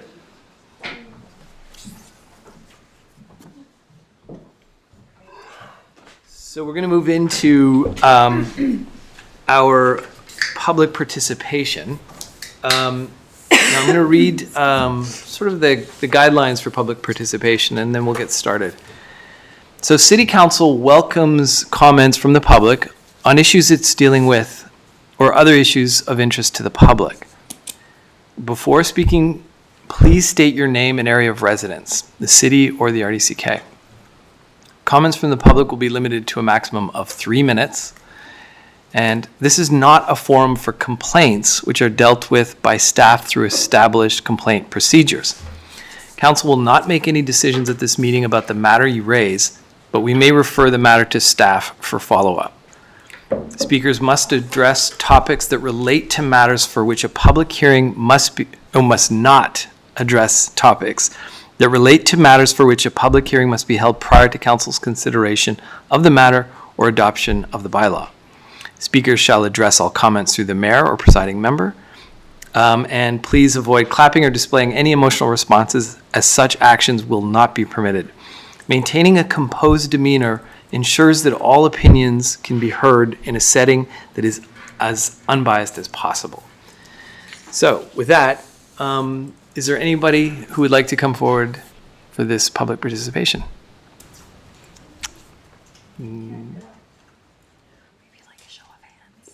Yeah. And can I get a show of hands of who?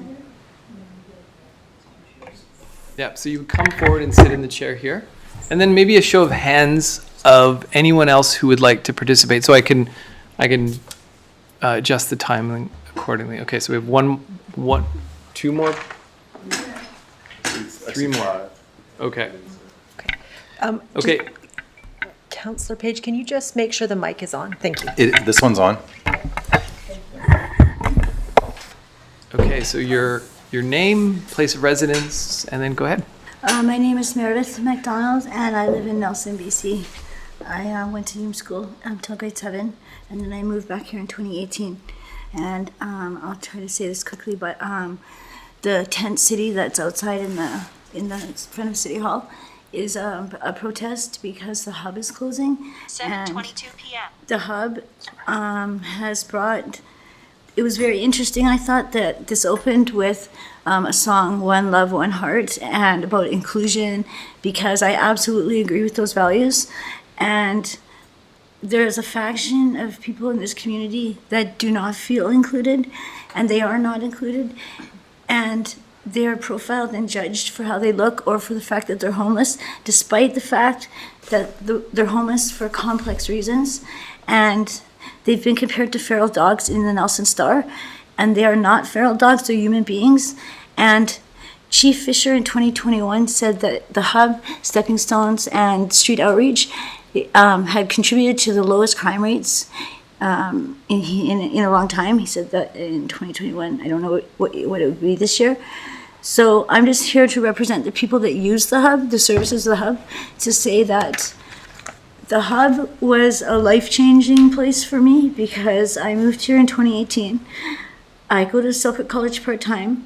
I'm on disability, and I was all alone. Like every day I would come home and be alone because I didn't know how to fit into the regular community. When they opened the hub for the warming, for the heat domes, was the first time people talked to me and asked me my name, and it was, I can't put into words how meaningful it was. And I think the little kids singing was so relevant because their words and how beautiful it sounded was exactly how everyone wants to feel in the community. They want to feel that they're part of a community, that they're not on the outside looking in, that people are opening doors and not slamming doors in their face. And I think there's people here that agree with that because, like the person before me, that was her message too. And I just wish that, I hope that City Council will do everything they can to find a new location for the hub. And I understand that the funding has been a problem, but I also realize that there's quite a few funders of Nelson Cares. And I think it's possible for this city and valuable for the city to put together the funds that are needed to open a hub at a more affordable location. Thank you. Thank you. Thank you very much. Okay, thanks. Do I have time to talk? Yeah. Okay. Hi, my name's Taryn Tays. I'm coming forward. I have my diploma in social work at the end of this semester and a certificate in mental health and addiction. I have been working the front lines for about 2 years now. So I have a lot of hands-on experience with our most vulnerable population, and I've spent hours and months and a couple of years of my time building rapport and relationships with these human beings. Watching the closure of the hub, as well as things like the clubhouse, we had a big shift in the Salian, the food drop there, the soup kitchen, and also there's been a big switch at the clubhouse where that used to be a drop-in for people to get food, and that no longer was available. So when there's, I don't know, I'd say about 100, 200 different people I see almost on a daily, weekly basis being served at the hub. And yeah, I guess there was a big problem with funding and that got cut. And I guess we're asking for a new location for a hub. And if the city is able to help with funding or to create a solution for our problem. I think BC Housing and housing our most vulnerable population, I've only seen the homelessness rise in the past couple of years that I've been doing this work. It just keeps getting higher and higher. And there's a lot of people on our streets who have severe mental illness or addiction, or there's a lot of people running around with serious head injuries, and it's people who can't, they don't have the means to house themselves and take care of themselves. And to me, I kind of feel like it's against human rights for these people to be running around on the street. And I think there needs to be a solution for this. And I know it's not an easy fix. It would be nice to see like BC Housing and provincial government, things like that, support. But right now, I think the quickest fix would be to get another drop-in center and another hub center for these people. It's a spot where people with, who have a hard time functioning, or people who are disabled, have pain issues, it's a one-stop place where people can go and access a bunch of different resources. And usually people, things like if the services are going to get split up, it's hard for people who can't function to go, oh, I got to go figure out where the new coordinated housing is, or I got to do that. Like, people don't function on that level when they can't house or feed themselves. So having everything combined in one area, it actually allows people to get services and to get help. I see a huge issue with mental health. A lot of people I see homeless on the street have schizophrenia or schizophrenia type behavior, and head injuries is a big one where people can't function. And I see a lot of people, they don't really understand that they're in this reality most of the time. So things like grocery shopping and showering and things like that, and that's where a place like the Hub is able to support people. We're also able to intervene before things get too bad. Frontline workers can see when people are starting to spiral, or to see when they're in the red flag of the danger area, and when mental health needs to be called, or the police. Yeah, I'm probably over, but Yeah. yeah, thank you. Thank you. Thank you very much. So what we're hoping for, if you're speaking on the same topic, we generally encourage only sort of, if it's already been said before, then that you don't need to repeat it. But if you'd still like to come forward, of course you're welcome. So I would just like to comment also on this encampment. you can sit down. Hello. Oh, and we need your name and. My name's Leela, and I'm in the RDCK. And I would like to add to the comments about the encampment. I think there's a really big need for more housing. There's a lot of very interesting sort of precedents that have been set with things that are self-managed and that are designed by the people who will live there. And that those types of things have been very successful. And so that's like a model that's very promising and has a lot of potential. I think like the city should consider like the possibility of setting up a housing society to be like a player in implementing that and making it happen, and both funding and obtaining the funds to make it happen. And I think that it's good to consider like sort of in the paradigm of like housing people, feeding people, generating employment for people, trying to reduce our fossil fuel dependence, increasing our local food supply. There's a lot of potential synergies that can happen there where you're doing multiple things at once. And that's something that the city might be well placed to help make more of a reality. And so and also like there's a real like the principle of rent to own is, I think, also like an important criteria, because that's a huge way that people can improve their lives and their material situation, is that when they pay rent every month, they're actually putting something down to have some equity for themselves, and so that they own something. And so that I think like that type of housing co-op where people end up becoming owners is an important model that is important to consider. Thank you very much. And for your interest, those who've spoken, we have two agenda items tonight. One from Nelson at its Best, which is going to be talking about poverty and the poverty strategy that Nelson at its Best is leading, and ways for the city to be involved with that, as well as we're hearing from Selkirk College tonight about bridging rural homelessness and well-being. So those are two agenda items that are coming up right after this public presentation. Anyone else?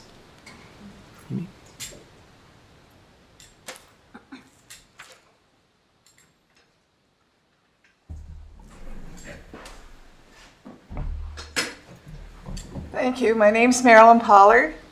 I'm a ratepayer. I live in the Bogastown area, 714 Radio Avenue. And I just want to bring forward that a week ago it was World Water Day. Next month is Earth Day. This year we're adding a new focus in September to Clean Air Day, and that speaks to my condition. I'd like to ask you to really strongly consider not allowing outdoor burning. I think only one time since I've moved here was that done, and it made a huge difference for me and my health and my allergies. Right now, I'm experiencing effects from the sand dust on the roads. And it's a difficult situation. I know watering is being done to control it, but you know, it's above zero in the daytime and below zero at nighttime. So, all summer long, I'm dodging PM 2.5 microns. When it's 50, I stay inside. We haven't been able to afford a heat pump. We spent over $3,000 to get a dust magnet included in our furnace. So whatever can be done to help with my kind of condition, I'd really appreciate it. I'm seeing area J or whatever and other areas, Blewett, already doing slash burning. Thank you. I appreciate it. Thank you.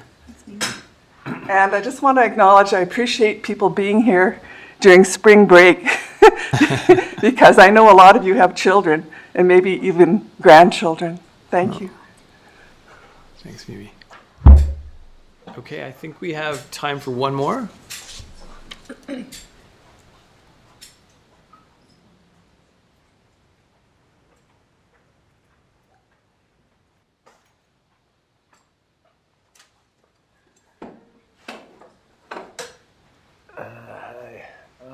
My name is Donald.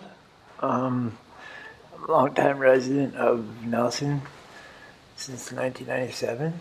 I've seen a lot of different. I've been here, I've left, I've returned. I've seen a lot of, let's say, not progression, I'd have to say, in my opinion, in services that cater to the mental health people that they're talking about, the impoverished, the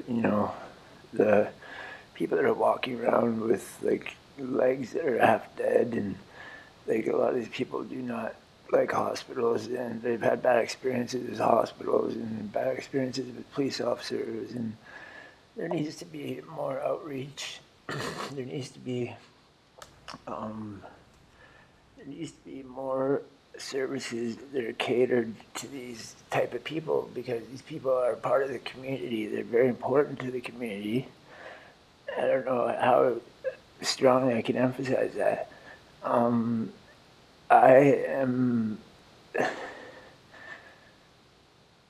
It's like, I don't really have to say it, but I'm like the spokesperson for what's going on out here.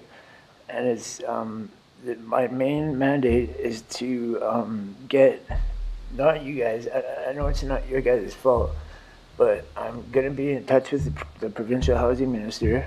And I've done this in Vancouver, where I've brought it up to the table and said, you know, CCAN housing, modular housing, is very, very cheap alternative. I've watched 35 units go up in 2 weeks. Like, they just pound these things out, and boom, there's like 35 people housed. And they've done like 6 of them in Vancouver, right? I had a tent city in Oppenheimer Park run for 14 months. We had a sacred fire, and not that that's gonna happen out there, but you know,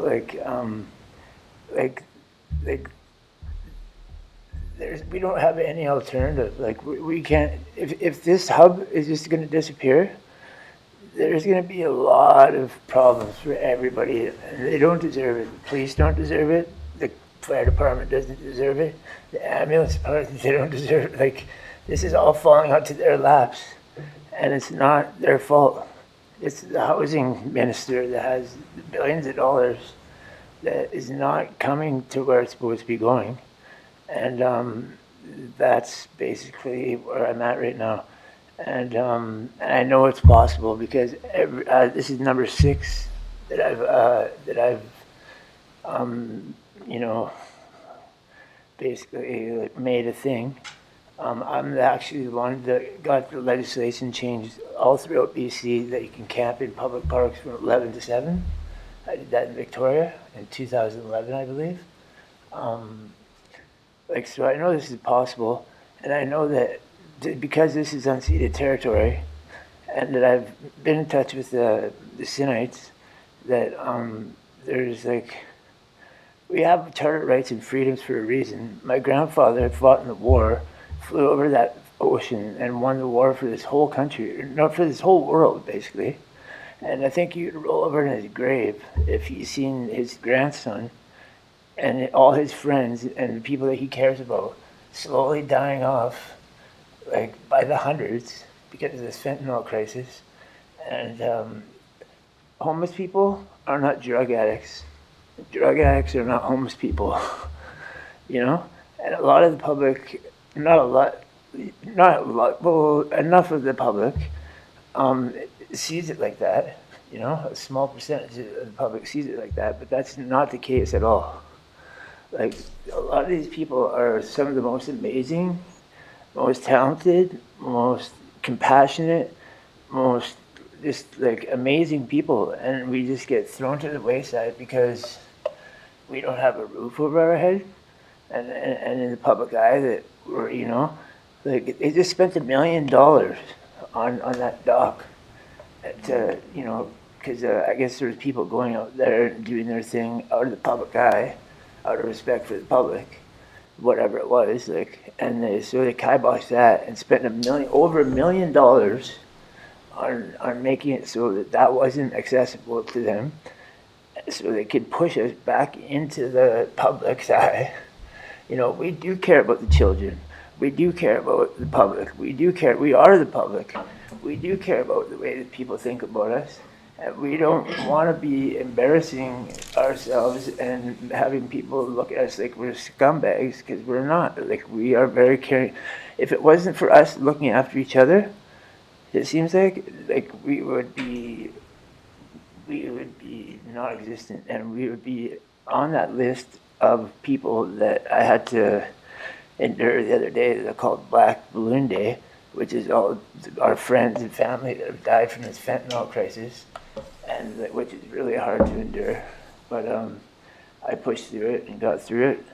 But basically, I can't see an end to this protest until somebody steps up and says, okay, you know, starts doing their job and writing some checks, because there's something going on here. I don't know what it is, but there's money that has not been allotted. There's been allotted that's not coming to the place where it's supposed to be going. And the Freedom of Information Act states that everything has to be transparent. So if we have to do that and get it all on the table and find out where all this money is and where it's going, and why are we having places like the Hub, which is one of the most important places in this community. You have no idea how much crime and just out in the open drug use, clothing us, because we don't have places to shower anymore. So these people give us clothes, they give us food, they give us compassion, they give us phones to use, they give us computers, they give us, so you don't, one day that's just gone from us. Yeah. It's gonna be chaos. Okay. The low end crime, the petty crime, is gonna, shoplifting, breaking into cars, breaking into garages, breaking into, it's gonna be astronomical. Right. Okay, we're gonna have to cut it there. Well over 3 minutes. I tried to give you as much time as I sorry. could, but that's okay. Yeah, I'm we just trying to hear help- you. I'm just Yep. trying to help out Totally. everybody, you know what I Yeah. mean? Appreciate that for sure. Yeah. Thank you very much for coming in and sharing with us today. Thank you. Yeah. And like I said, we have two presentations coming up. One from Selkirk College on bridging rural homelessness and well-being, and then after that, a report from Nelson at its best on poverty. So you're welcome to stick around for that, but we'll take a 2-minute pause right now to give you a chance. If you'd like to leave, then now would be the time, or if you want to stick around, then you're welcome to stick around. We'll give it a minute or two to stretch our legs.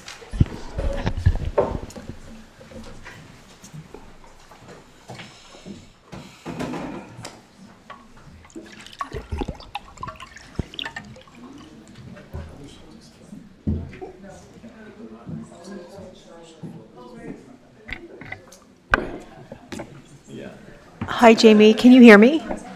Say it again. Can you hear me okay?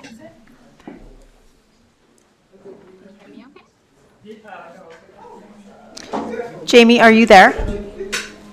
I am. Okay, great. So in a couple minutes, you're going to share your screen, right? I do have a screen to share, yeah. Okay, perfect. So Councillor Lautenberg will introduce you in a couple of minutes, and then I'll get you to share your screen. No problem. Okay. Sounds great. Thank you. I'm going to step away for a moment and I'll be right back. Okay, sounds good.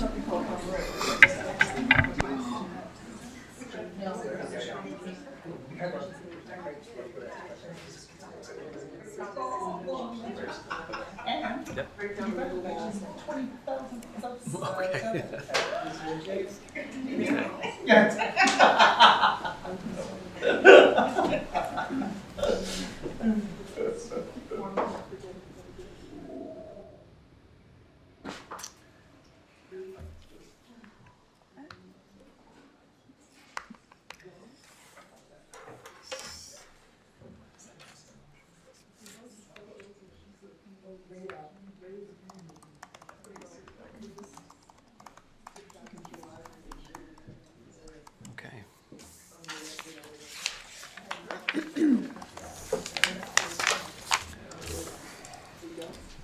Okay.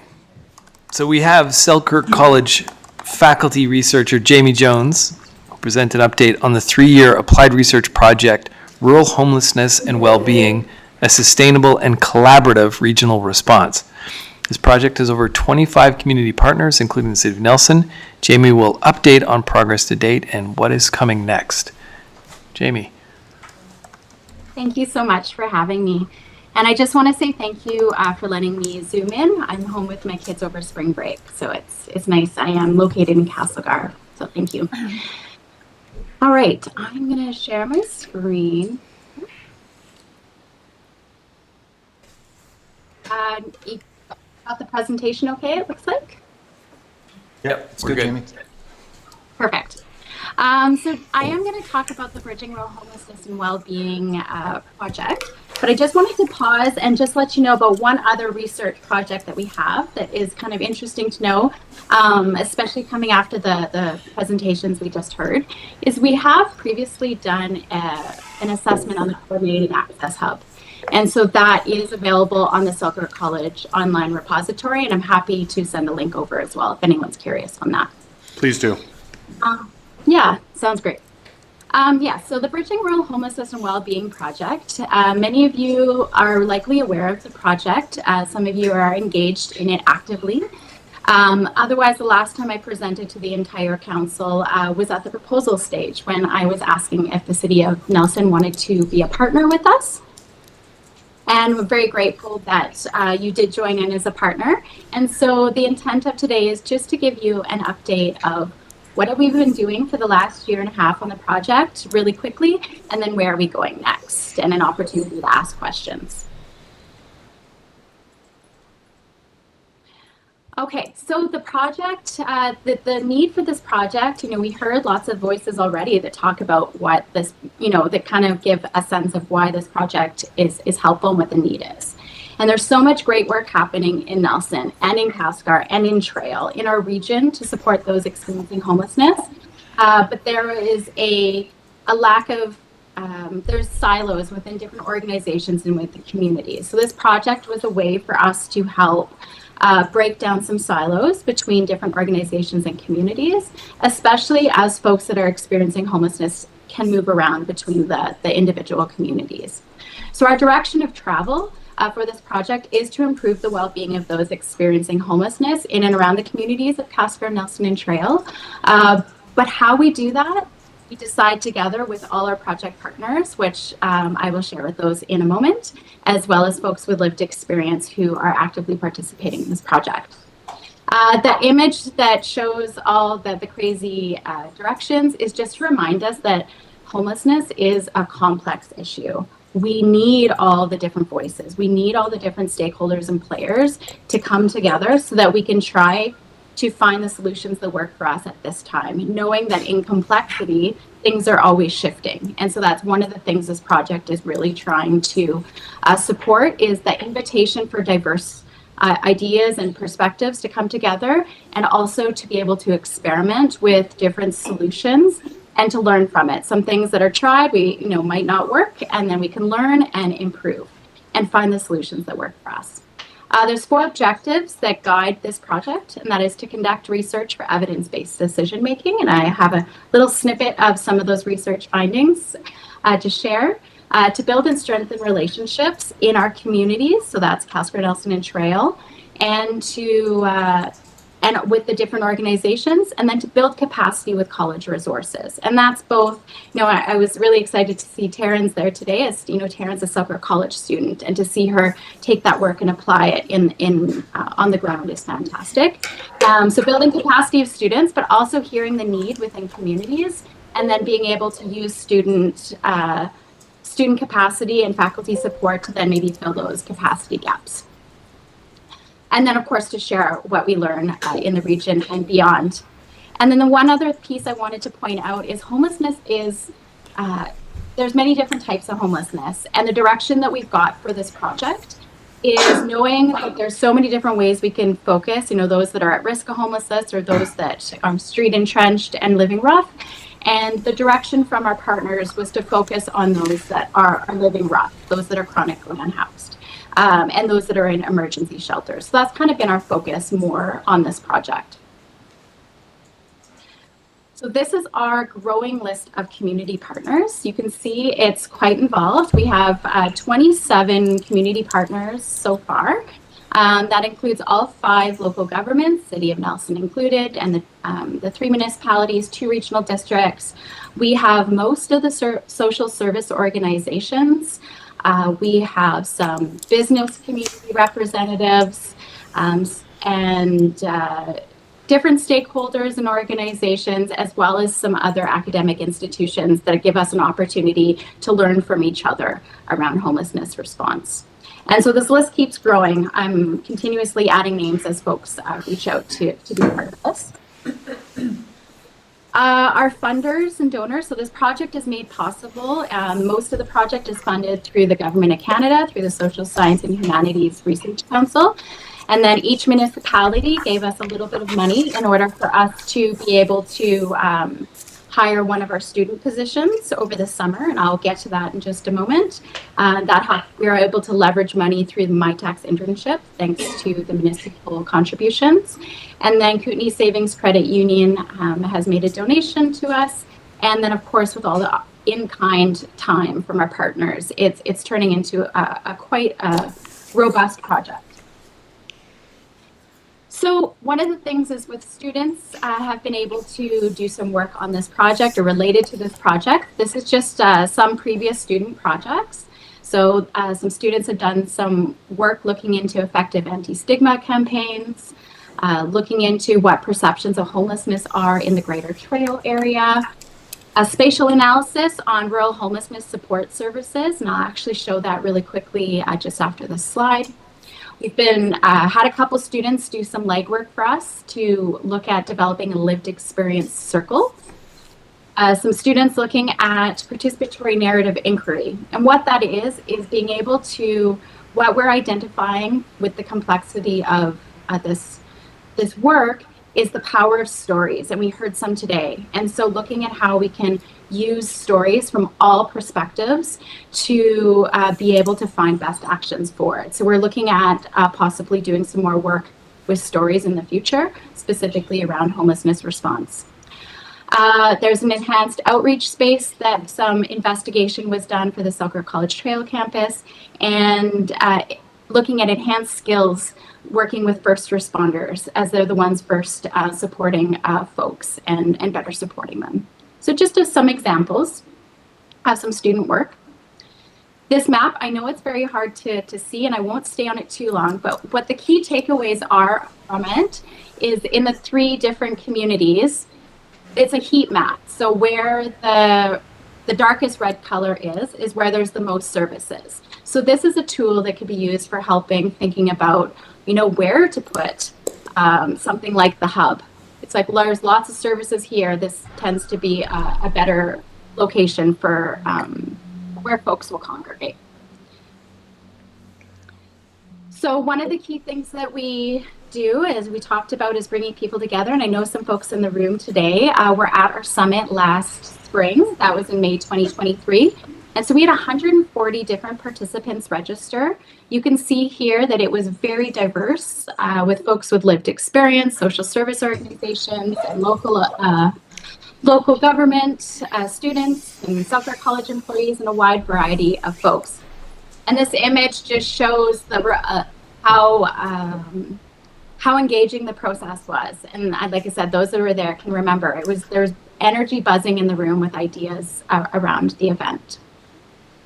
And we will be hosting one this year, and I have a little bit more information to share with you on it. And the other key piece on our project is having students do outreach over the summer.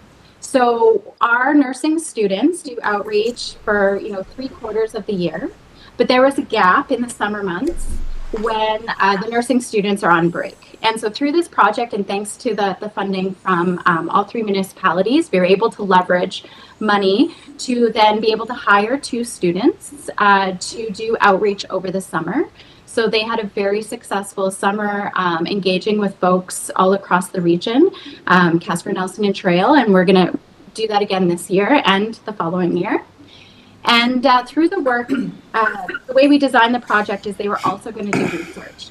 They did do some research, and we're just about ready to hit send. I'll be able to, we'll be sending out the final report to all our community partners probably early next week.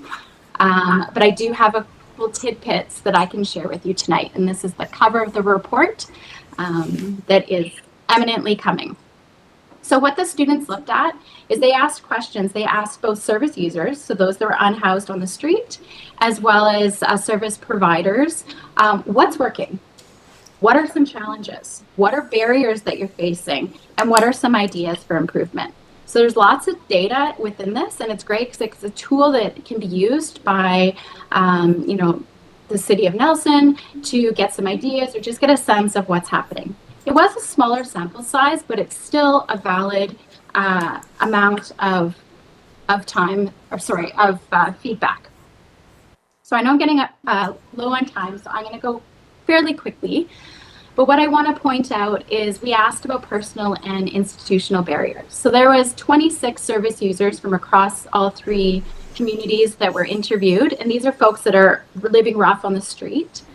And 54 had mental health, 73 had substance use, 77 experienced an external barrier or stigma to access services. So it really kind of gives a sense of what those barriers are to those that are trying to use the services. We asked service users, what is your greatest need? It's pretty obvious, but it's great to see it we coded all the information, and housing, of course, was the top piece. Money is the next, but then something as like creative outlets was still very important. And friends and family. These are things that are our greatest needs. Some ideas that folks had for improvements. Again, interesting because we heard it already tonight, but CCAN housing was as a suggestion. Lockers. Safety and security came up lots as the need to be able to secure your belongings. a place to connect with others with similar situations, and a place to connect with service providers. It's that hub model.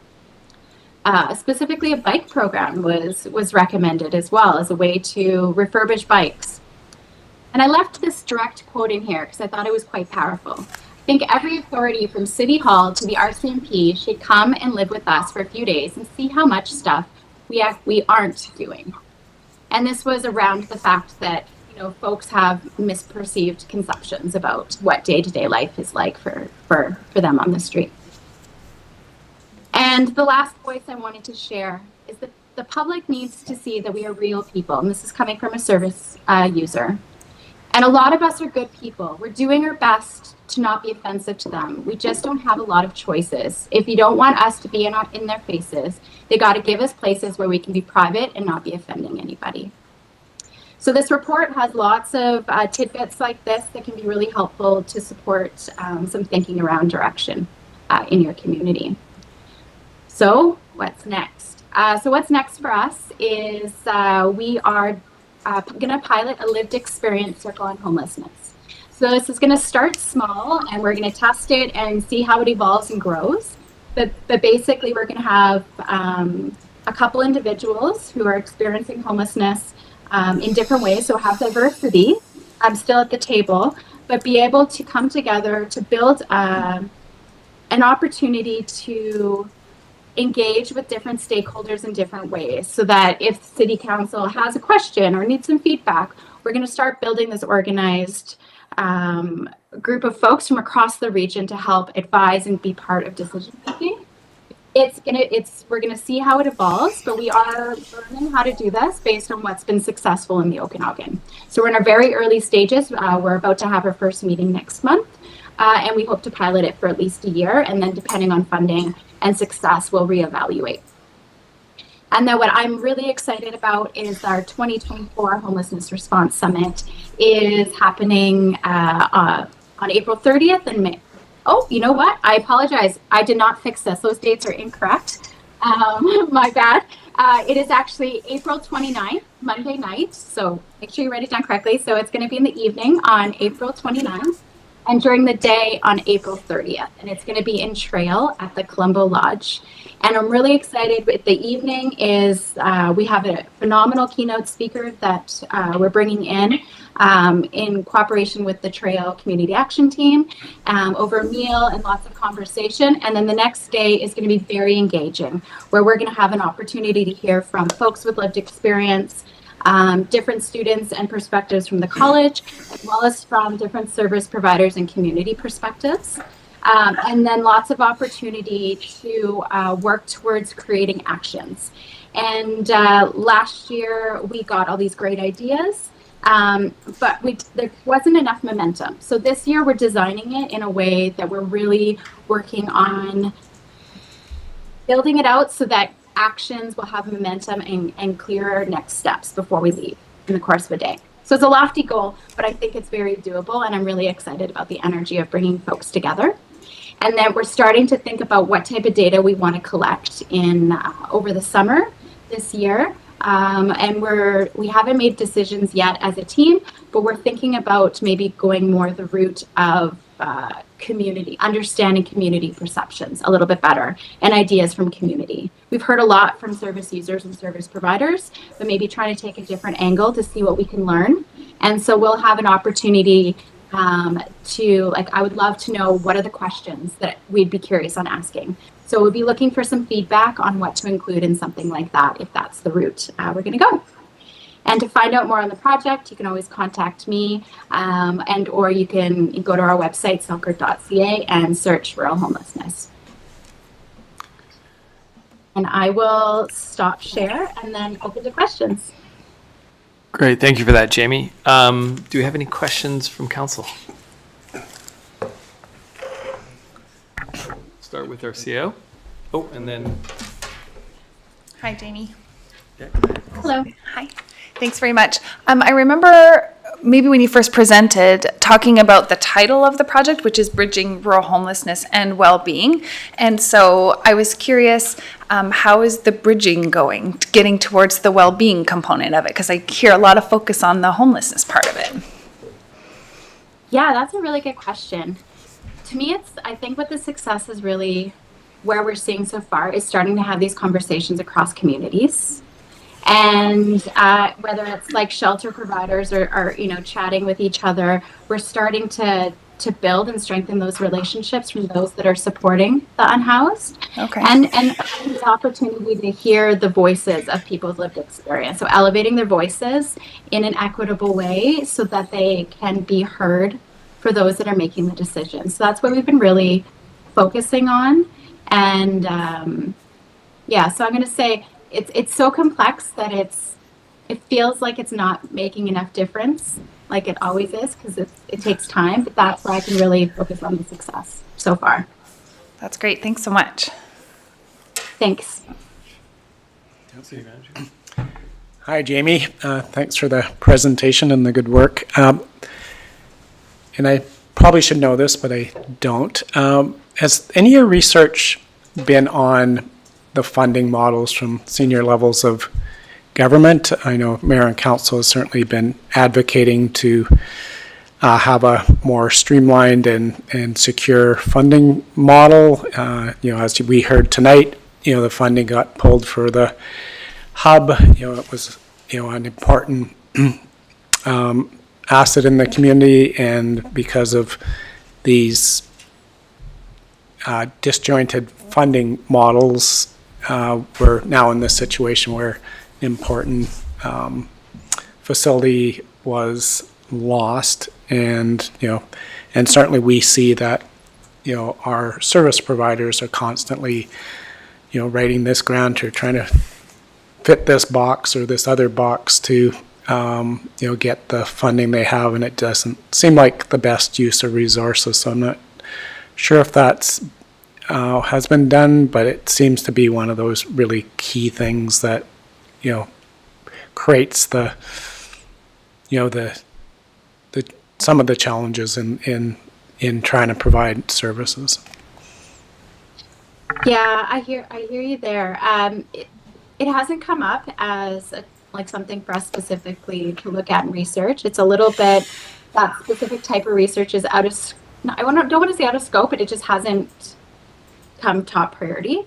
What it really raises for me though is thinking about what we heard at the summit last year and when I've checked in on different folks that are doing stuff, is that regional coordination. And it makes me wonder if a regional coordination, if we can turn that from idea to action more, that would be such a good step for that group to do. And then we could potentially try to find students to align to support that type of research. But looking at, rather than competing for resources, how can we look at it of doing things together and figuring out where it makes most sense to do that? Because what I'm hearing is the duplication of effort, that maybe we can streamline it, make it easier. So it's just more thinking. I think I have more questions than answers, sorry. But I also, just come back to that. And again, the summit is such a great opportunity where if that is a priority, that topic can be brought up and talked about, and there can be conversations where we have the different folks together, and that I'll be listening and our Selkirk College team will be listening to see how we could support that. Councilor Woodward. Thank you, Jamie. It's Jesse here. Jesse. Hi. So I just, the hub was run for 2 years. The city applied for that funding. We got it, and we directed that funding towards that organization. It was an expensive organization to run. And I think what I'm really struck by is the need. And with the folks that came and spoke tonight, it's real deep need. But at the end of the day, municipalities our size have very limited resources. And our core responsibility is to make sure the city runs efficiently and safely. And so I guess my question to you is, the funding seems to be the key. And municipalities are always struggling. We, here in the city, a 1% tax increase is about $100,000.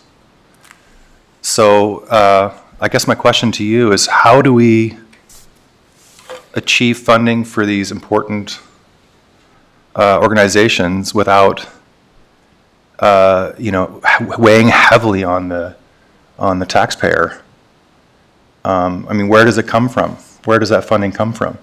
The hub was not the taxpayers' money here in Nelson. It was provincial funding. So I guess my question to you is, how do we get past this place of, I guess I'm just saying we can't rely on taxes to pay for this. It's just not enough funding. Yeah. It's a tough question. I don't think it's an easy answer for me to give to you.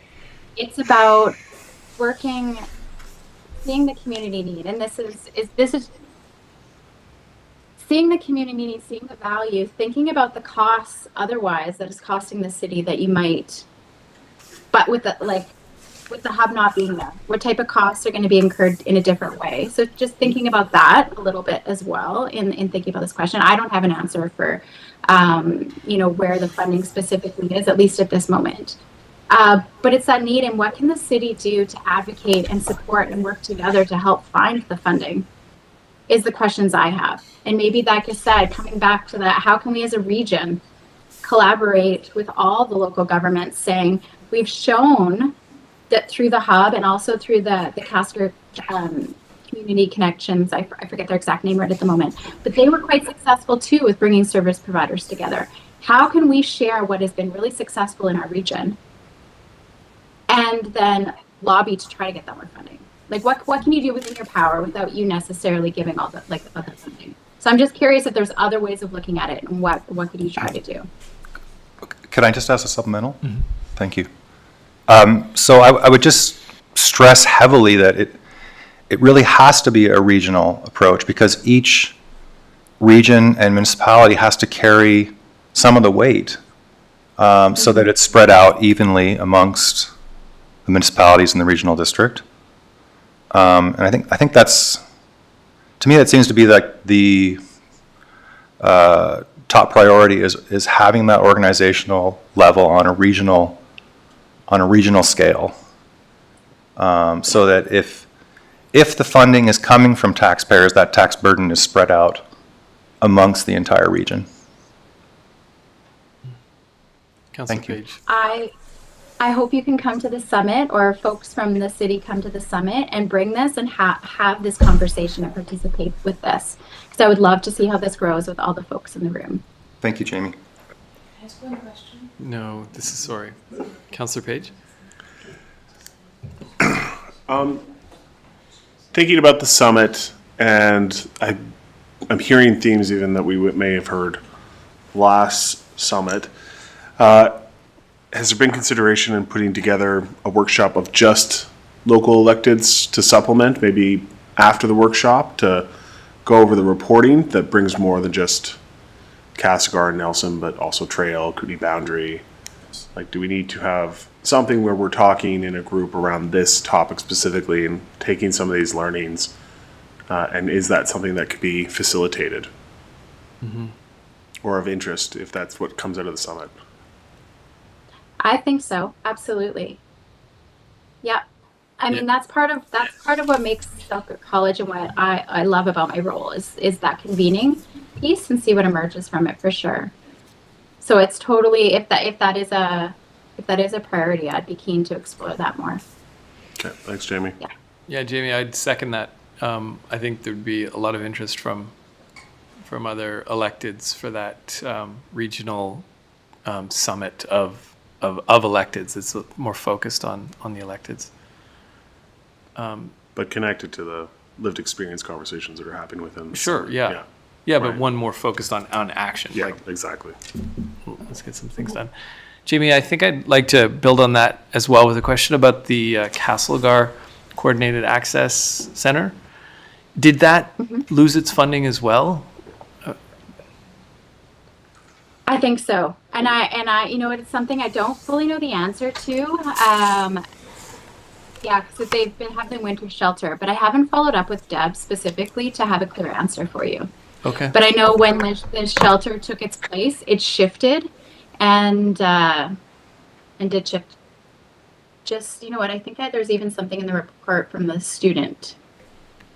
Yeah, it's no longer it's no longer active once a week. It was only once a week previous. But I do think Deb is creative in how she brings people together. So I'm just not 100% certain on what it looks like. Okay. So that, it seems to me something we're going to have to wrestle with as a council, as a community, and certainly as a region is locating the next hub is not going to be easy in such a dense community like we are. There's just not that much available real estate or space. Finding it's going to be a challenge, and it's going to be, but that challenge could be ameliorated somewhat if other communities are also doing it, so that the burden isn't sort of overwhelmingly on Nelson. But then it raises the question for me about the potential radius for a location, because in your presentation you had a hotspots and there was a concentration on sort of the northeast end of Baker Street. It looked to me like that from what I could see. What if the hub sort of located in Railtown or somewhere outside of the downtown core? Is that even feasible? It might be our only choice, but it's like I'm just trying to get my head around where a future hub might end up. I think, if I may, involving folks with lived experience in the service providers will probably be able to help answer that. It's about being able to walk and access different things. Mm-hmm. Maybe it'll work, maybe it won't. But getting their feedback would be really helpful. Okay. Seeing no other questions. Jamie, thank you very much for that presentation on such an important topic. Thank you so much. Thank you, Jamie. And I really just want to extend the invitation to folks to attend the summit. And I know in the audience as well, it is open to the public. And so folks will be able to register, and our registration is going to open probably for the next couple weeks on the Selkirk College website. So just keep an eye open for that. And I'll be sending information out to our contacts with the city when that's ready to go. Such a great point. Thank you, Jamie. Such a great point to register. The public should register for that summit. It'll give you a chance to connect directly with your elected representatives. Thank you, Jamie. And service workers. Thank you so service much. providers too. Yeah. Researchers. So many people. Yeah. Okay. Thanks, Jamie. So we're moving on to our next presentation. Nelson at its Best Society will provide a presentation on their project Together Nelson, an exciting poverty reduction project being made available to citizens of our community.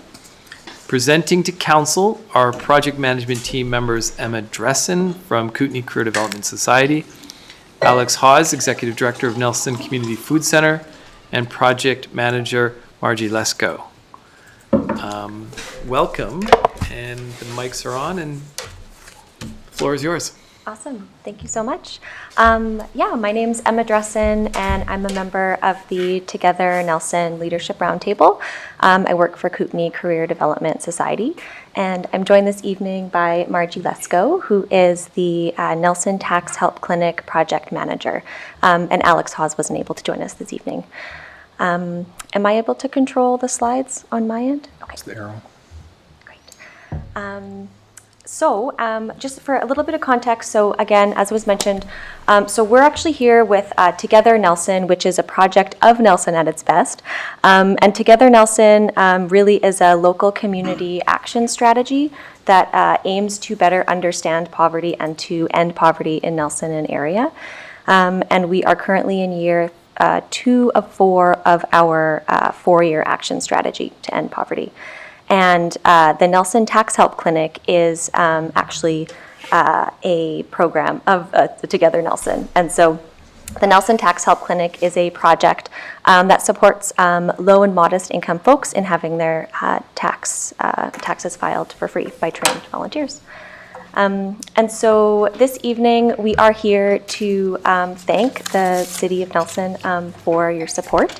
As you may know, the project is funded by the Union of BC Municipalities, as well as the Columbia Basin Trust.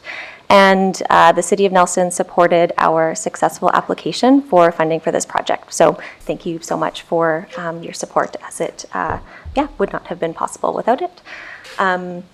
And then as well, I'm here to provide a progress update and some background information on the Nelson Tax Help Clinic this evening.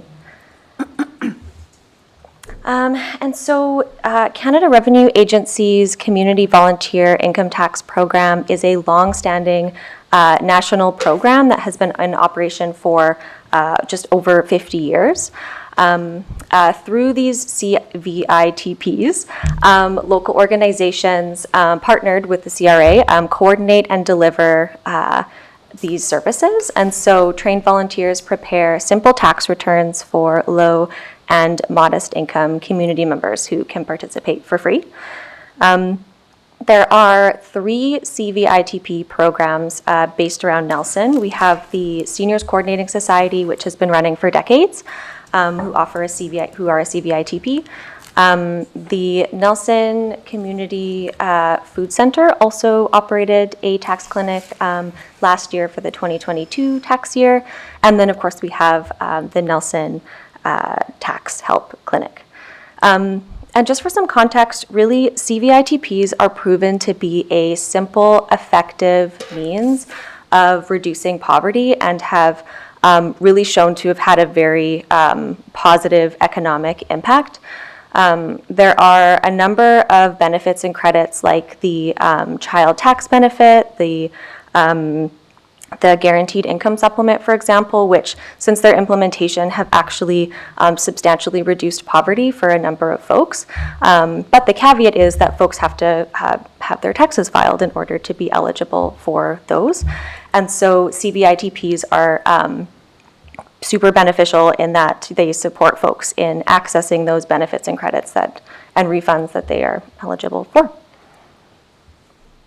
And in terms of specific economic impact, in the previous tax year for 2022, across Canada, CVITP programs provided $1.7 billion in total returns.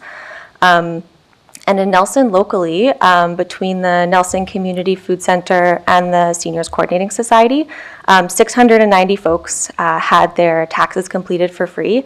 And we estimate that the total returns between those were between $173,000 and $534,000. So that is all money that is going back to residents and going into our local economy. And in terms of, we just wanted to provide a bit more context about why we're piloting the Nelson Tax Help Clinic in addition to that. First off, we believe that there is a need. We see that in 2019, the poverty rate was 18.6% according to the low income measure.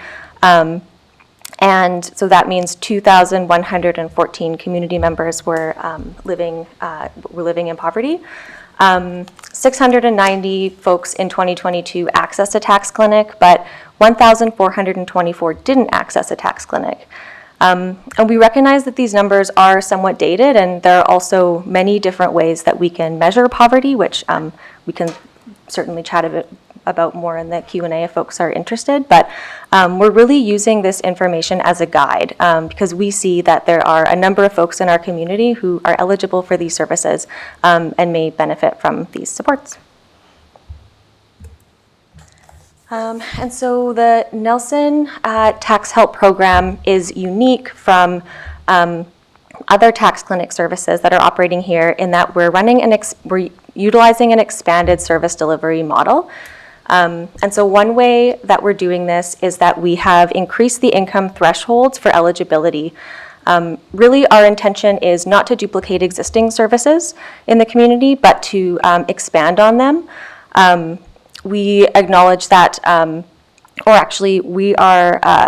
the way that we are measuring the income threshold is we looked at the living wage in Nelson, which is $21.14 per hour according to Living Wage Canada, and that is how we calculated what we would consider to be a living wage in Nelson. So we can actually support folks earning, for example, one person can earn up to $41,000, and the number increases it increases substantially as the number of folks in that household increase.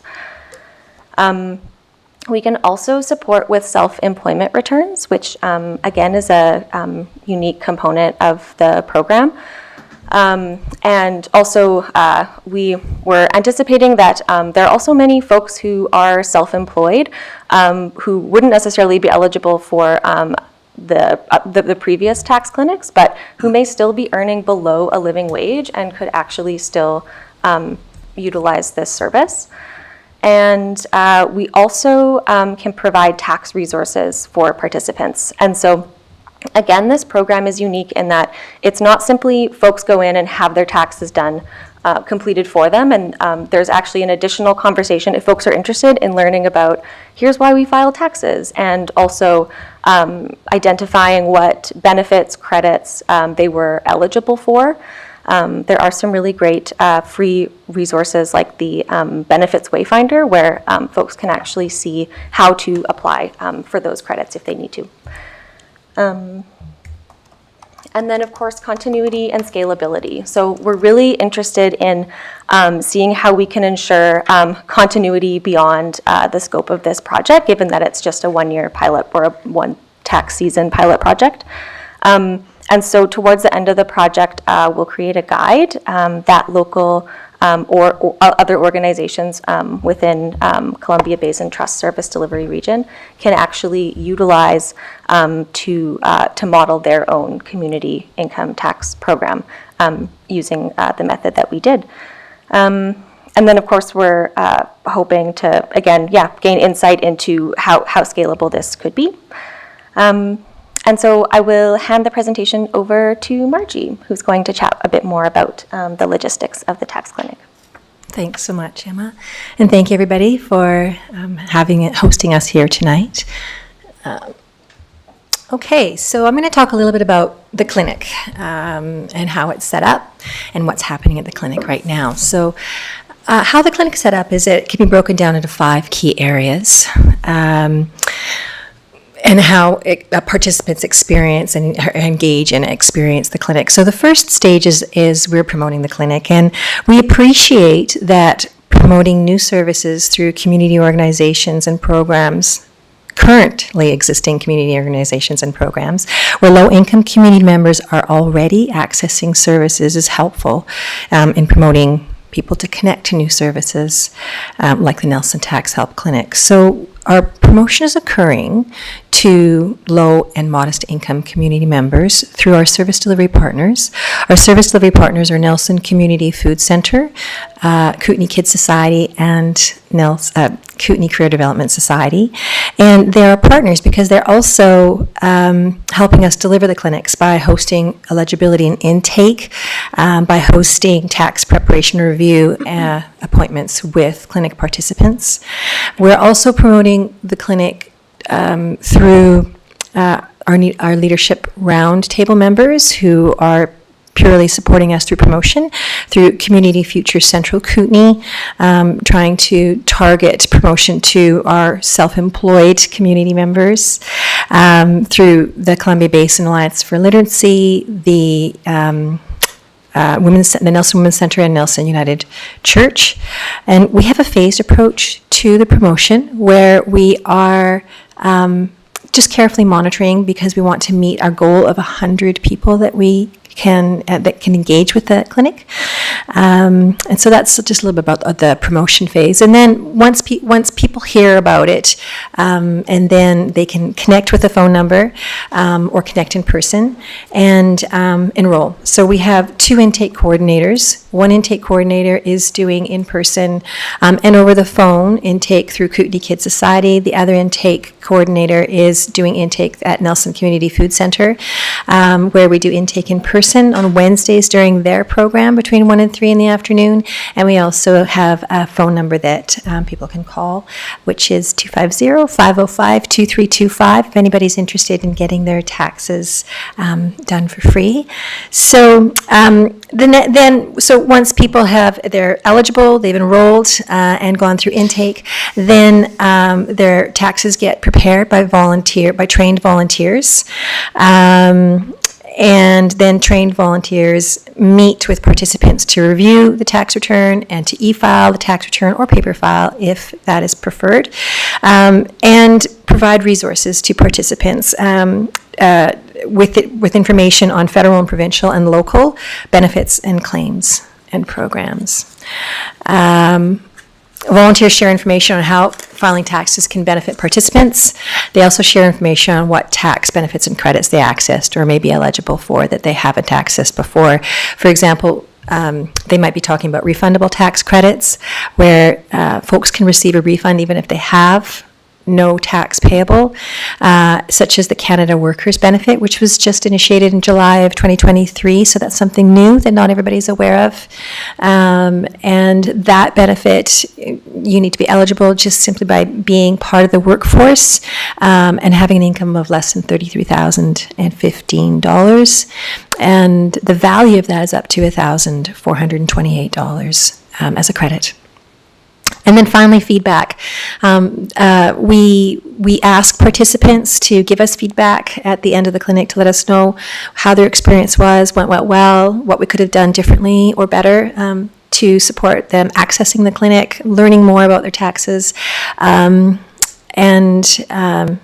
that's basically the process of how participants move through the clinic. And so what's our target? I think I mentioned earlier, our target is to enroll and complete taxes for a minimum of 100 people, hopefully more. So far, over 40 people have enrolled to date. We've completed 11 tax returns. Of those 11 tax returns, 10 have received refunds. On average, the refunds that have been the refunds that have been calculated, they do have to be confirmed by CRA, but on average, the refunds that we're calculating is $659 per person. So that's in line between CRA's average, which has been $270 per person, and last year NCFC was $830 per person on average that people received by accessing their refunds. So when is this happening? When is the clinic happening? It's happening right now, maybe not this very minute, but definitely during the week. Intake is happening between February and April. So we started intake February 1st. It goes till the middle of April. Tax preparation review is happening all the way through March and April. The final report will be in the middle of May. And the outcomes we would very much like to bring back to you and let you know how did the clinic do, how many people were we able to support, on average what was the economic impact or well-being, how did that economically impact participants, and what we learned and how we can guide other organizations to plan and deliver clinics like this again, both locally and in the Columbia Basin. So beyond this pilot, I think we've alluded to this already, that the guide will be a primer for any organization to implement a similar clinic and or open access to a broader community than a standard CVITP clinic. And this would require some annual core funding is what we expect. And we hope to see the clinic reproduced and developed further in the years to come. And so I guess I'd just like to end with, this is a proven, Emma had mentioned this, but I'd just like to circle back to it. This really is a long-standing proven way of improving the economic well-being of people that are low income and modest income. And it's improving the economic well-being of individuals in our community, but collectively, those individuals, it's an economic impact to our entire community. So when Emma had mentioned some of the numbers before, I just wanted to reaffirm, because the numbers that Emma had mentioned were how much we estimate Seniors Coordinating Society brought in through the 2022 returns being filed last year. But it's actually, we're estimating between $212,000 to $572,000 that's coming into our community by conducting a clinic that has we feel there's a need for more people to come through, which we see because we've already enrolled over 40 people. So thank you so much for having us and for supporting this really important initiative.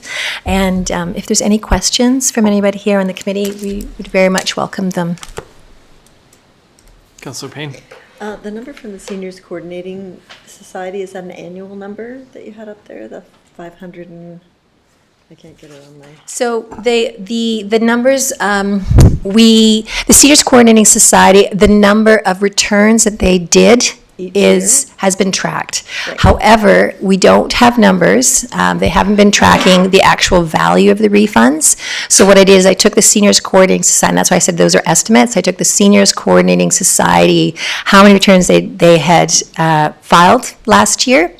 And then I multiplied that by the average across Canada, across all the CVITB clinics of $270 per person that people receive to get that $212,000. And then I also multiply by the Nelson Community Food Center tax clinic that was conducted for the first time last year. And that was on average 830 or 870. It's written down on the slide. But that was then calculated for the 572,000. I'm just interested in your target of 100 people when you can see that there's 1,400 people that may require the service. So is it just capacity of your volunteers, or is that because that's the number that you're working with from lifting 100 people out of poverty? Is that how it connects? It's a great question, Leslie. So the target of 100 people, that's actually been set. Hang on, I wanted to back up. Your first part of your question was around that need, that gap of 1,400 people. We recognize that gap could be people that are filing taxes on their own with family and friends, not filing taxes at all. So we're kind of doing a little bit of this, going, we definitely see there's a need, and how many in there, we're not sure. But we know that a standard CVITP clinic actually doesn't have the higher income threshold to align with the living wage. So we know that there's a gap there too. And so that sort of, we know that the need is there. And the number of 100 people, I think, was really looking at the resources we have. I mean, it's to support creating this clinic, training for this clinic, and then delivering it. We had to consider the resources for the project overall, and then how many can we actually, given those resources, can we support. So we're hoping to support more, and we're watching things carefully, and we'll see how it unfolds. Councillor Tate. From your clients last year, and of the 40 you have signed up, are they repeat customers? Are you getting some word of mouth? Ooh, good question. So I haven't looked at all, we're getting surveys back, and I haven't done analysis and all of that at this point.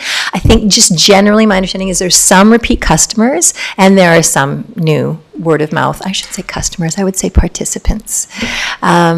And so, but that type of information we can come back and share more with you once the project is finished. We've just done some analysis of the surveys and the metrics that we're gathering. Councillor Page. Sorry I didn't jot it down while you said it, but what was the contact information? The phone number? Yeah. Yeah, it's 250-505-2325. Yes.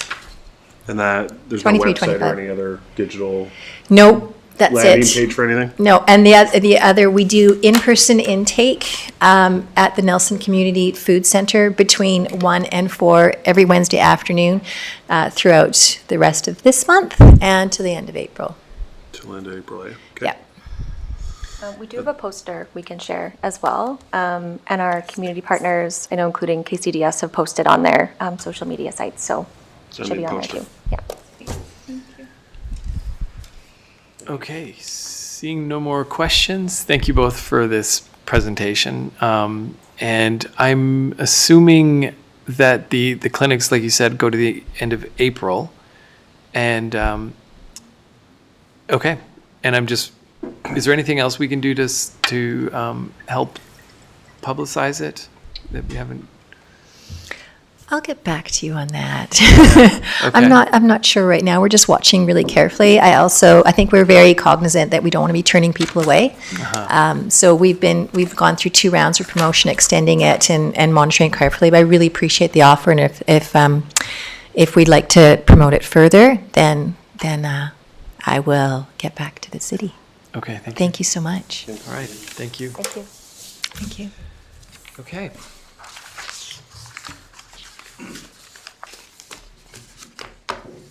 So we are at the end of the public portion of, or the end of the open portion of the meeting tonight. So we have no late items, so I need a resolution to adjourn. Councillor Woodward, Councillor Page, all in favor?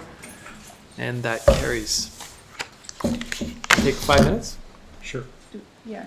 Do we need a resolution to go to close? How does that work? It's in recess. We're in there close, so we recessed. Okay. Thank you. We'll get there. Maybe. So Janice, if you can hop on to the in-camera for 8 o'clock, or I can send you an invite. Need address to file taxes. I can't hear you. Yeah. Yeah, you have to use your friends. People will use their friends if they Okay. don't Okay, want. I should have anyone asked where that. they live. I was curious at how they handle that. Like, we encourage all the people, like, that's $500 that you might be missing out on. Yeah, I was curious about eligibility for international students. Yeah, right. Yeah, I was